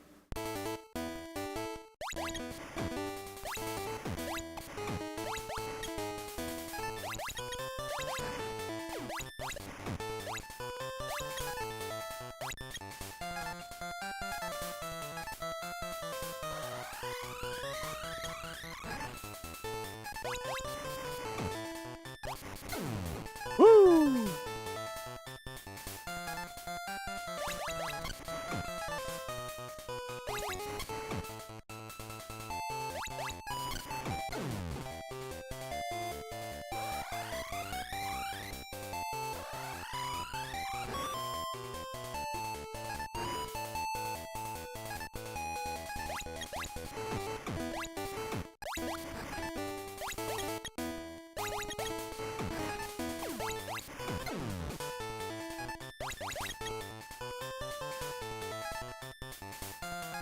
Ah! Oh, almost got through. Almost got through.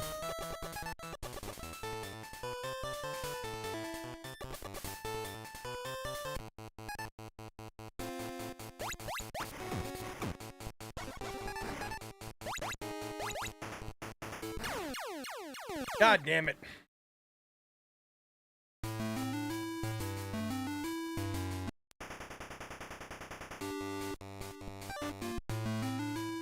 I wonder.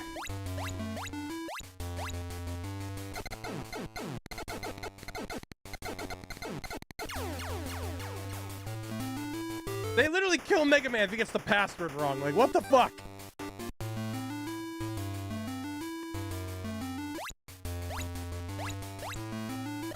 I knew it. I still remember the password to the last level all these years later.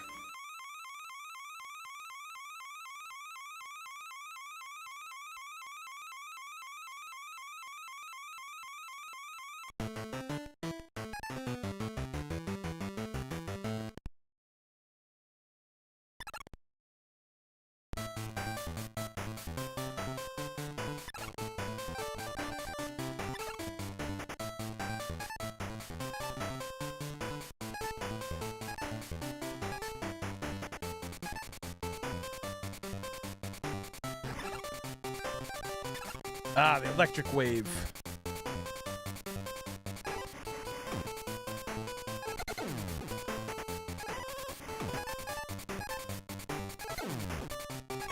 I always thought it looked like silly string popping out like that.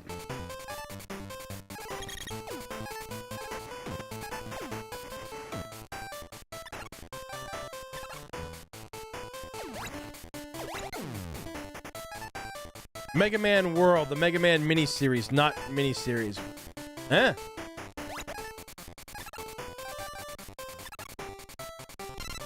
Haha, bitch!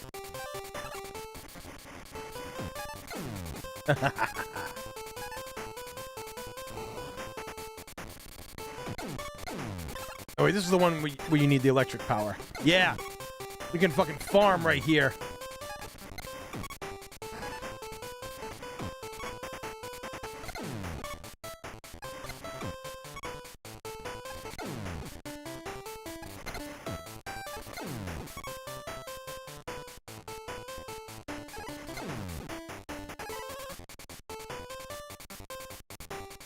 Ah!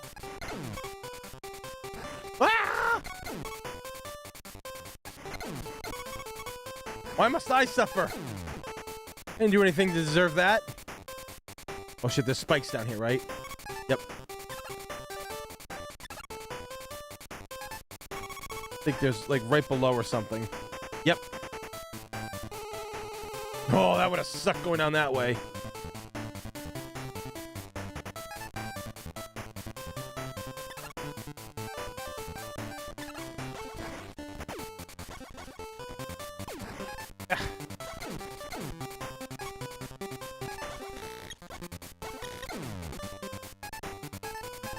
Oh no, not those fucking creepy ass smiling things. I hate those things.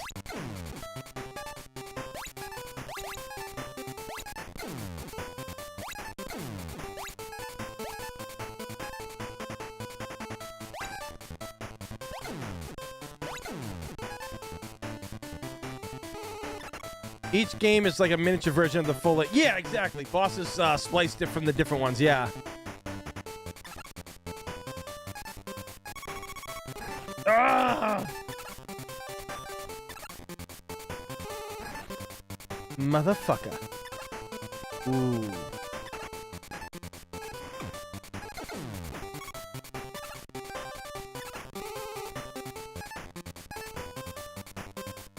I'm kind of surprised that there is no, ah, shit. Ah! That there is no, like, Mega Man collection for the Game Boy. You know? Oh, fuck. Yeah, I'm really shocked that there isn't, like, a Game Boy collector's edition for this. Oh, we gotta start all the way back here. I don't understand. His shield is still forward. How does that, like, how does he get hurt from that?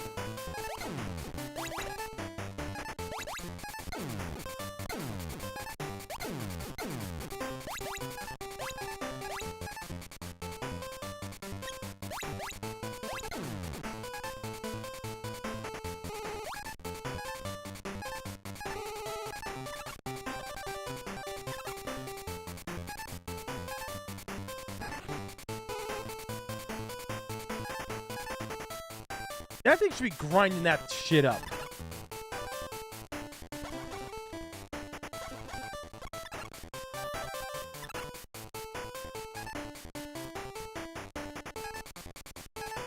Oh, goddamn. Oh, that sucks.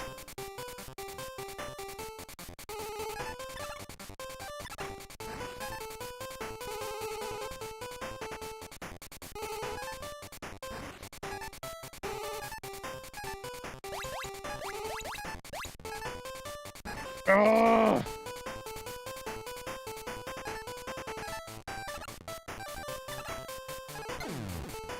No! Aha! Good. Good.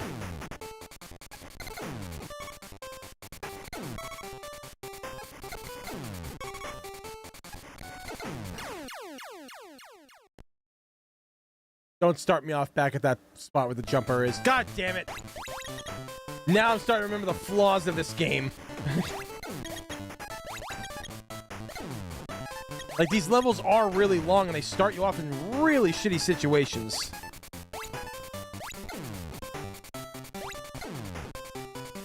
At least I get that back.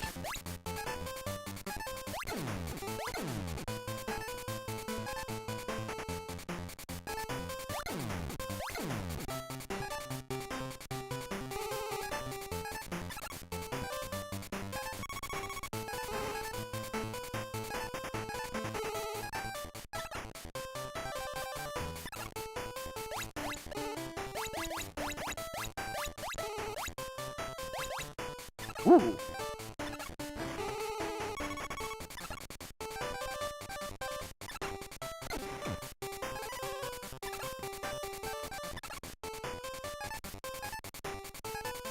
Yeah, I hate how, like, that craft takes a bit, you know?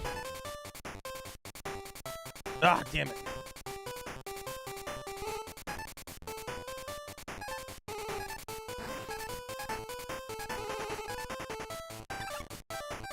Cutter works on this. Yeah.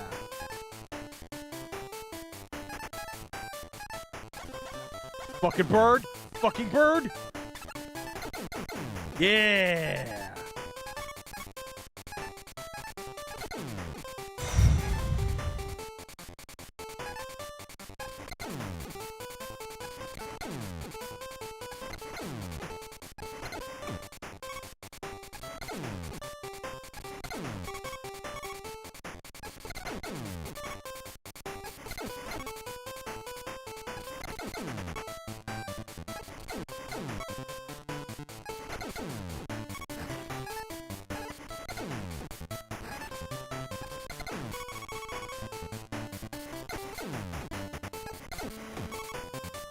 Hey! That works. All right! Now we're cooking. Finally, some luck.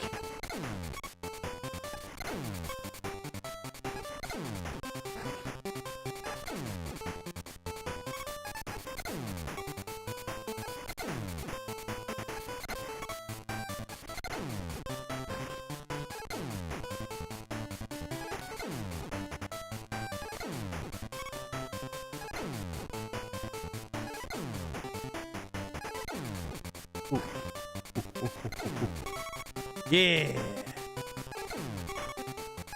Good enough.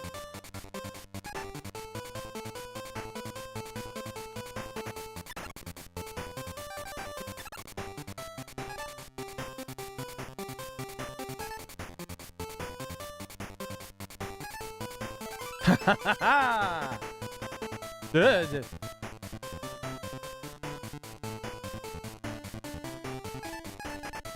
Dr. Wily teleport system.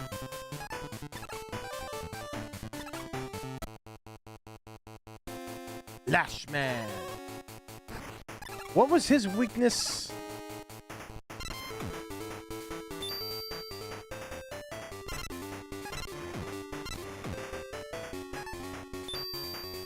Ah.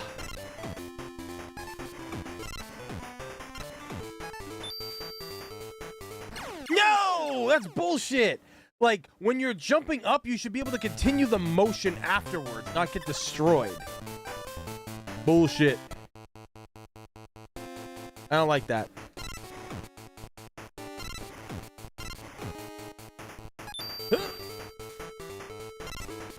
I think regular Buster works on him too.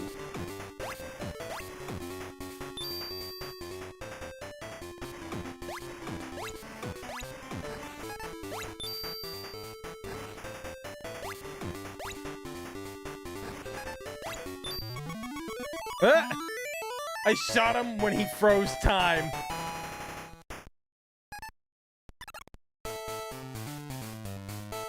Oh, that's right, because you get the weapons now too, yeah.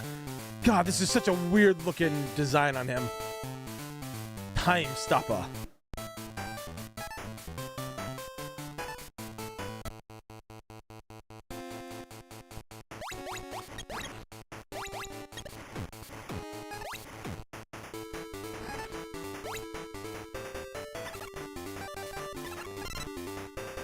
What the?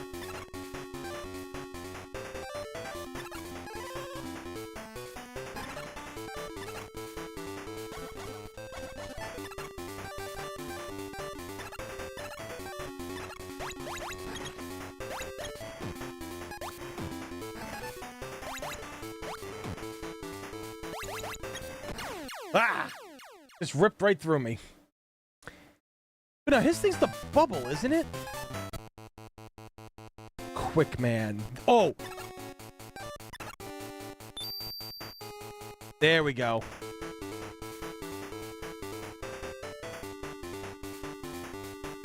Zawaldo!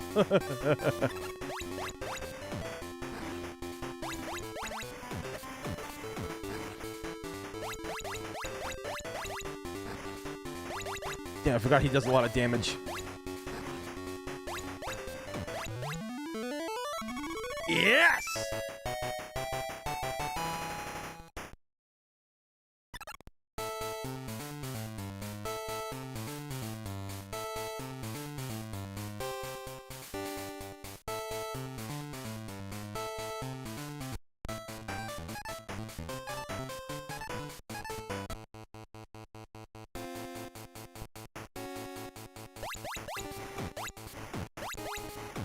I forgot there's like zero gravity in here.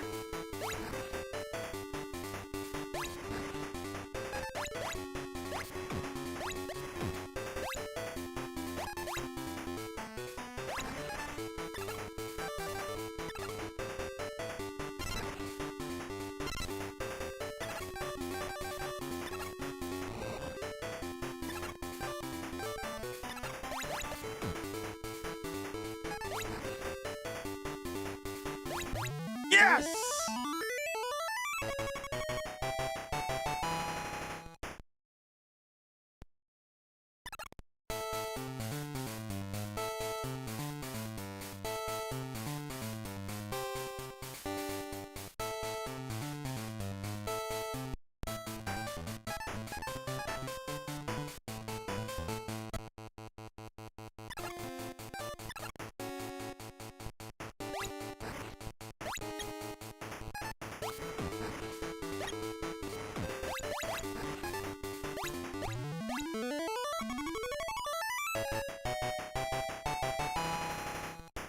Yeah, Enker. I think this is like the only time he's ever been in a Mega Man game, right? Because Enker was in this game, and then, what was it? Quint was in the second one, if I remember correctly.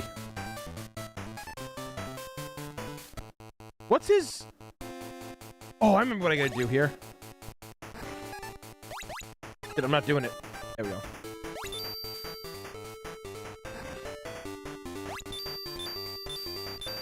Ugh. Oh, you fucker.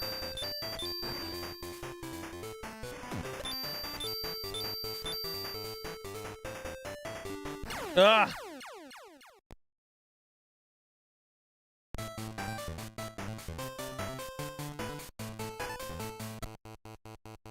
Oh, okay.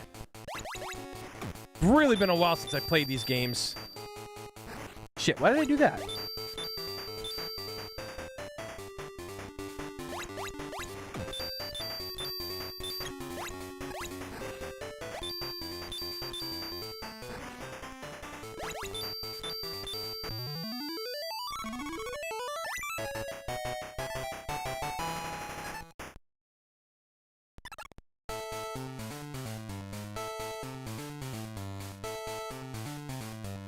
You got Mirror Buster.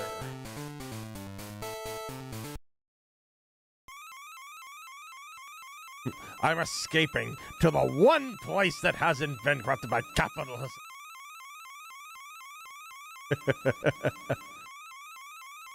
Space.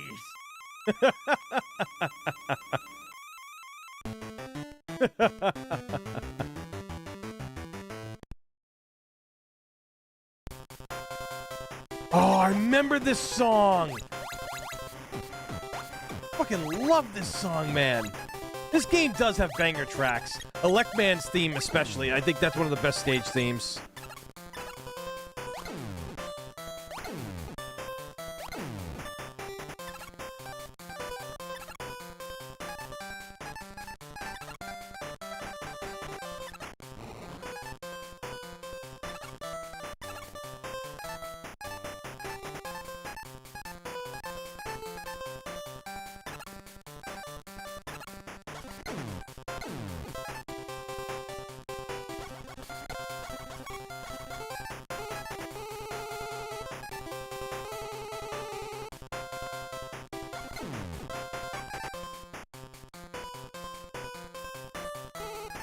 Ooh.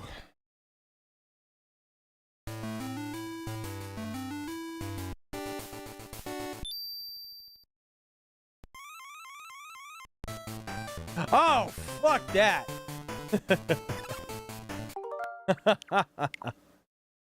Oh my god.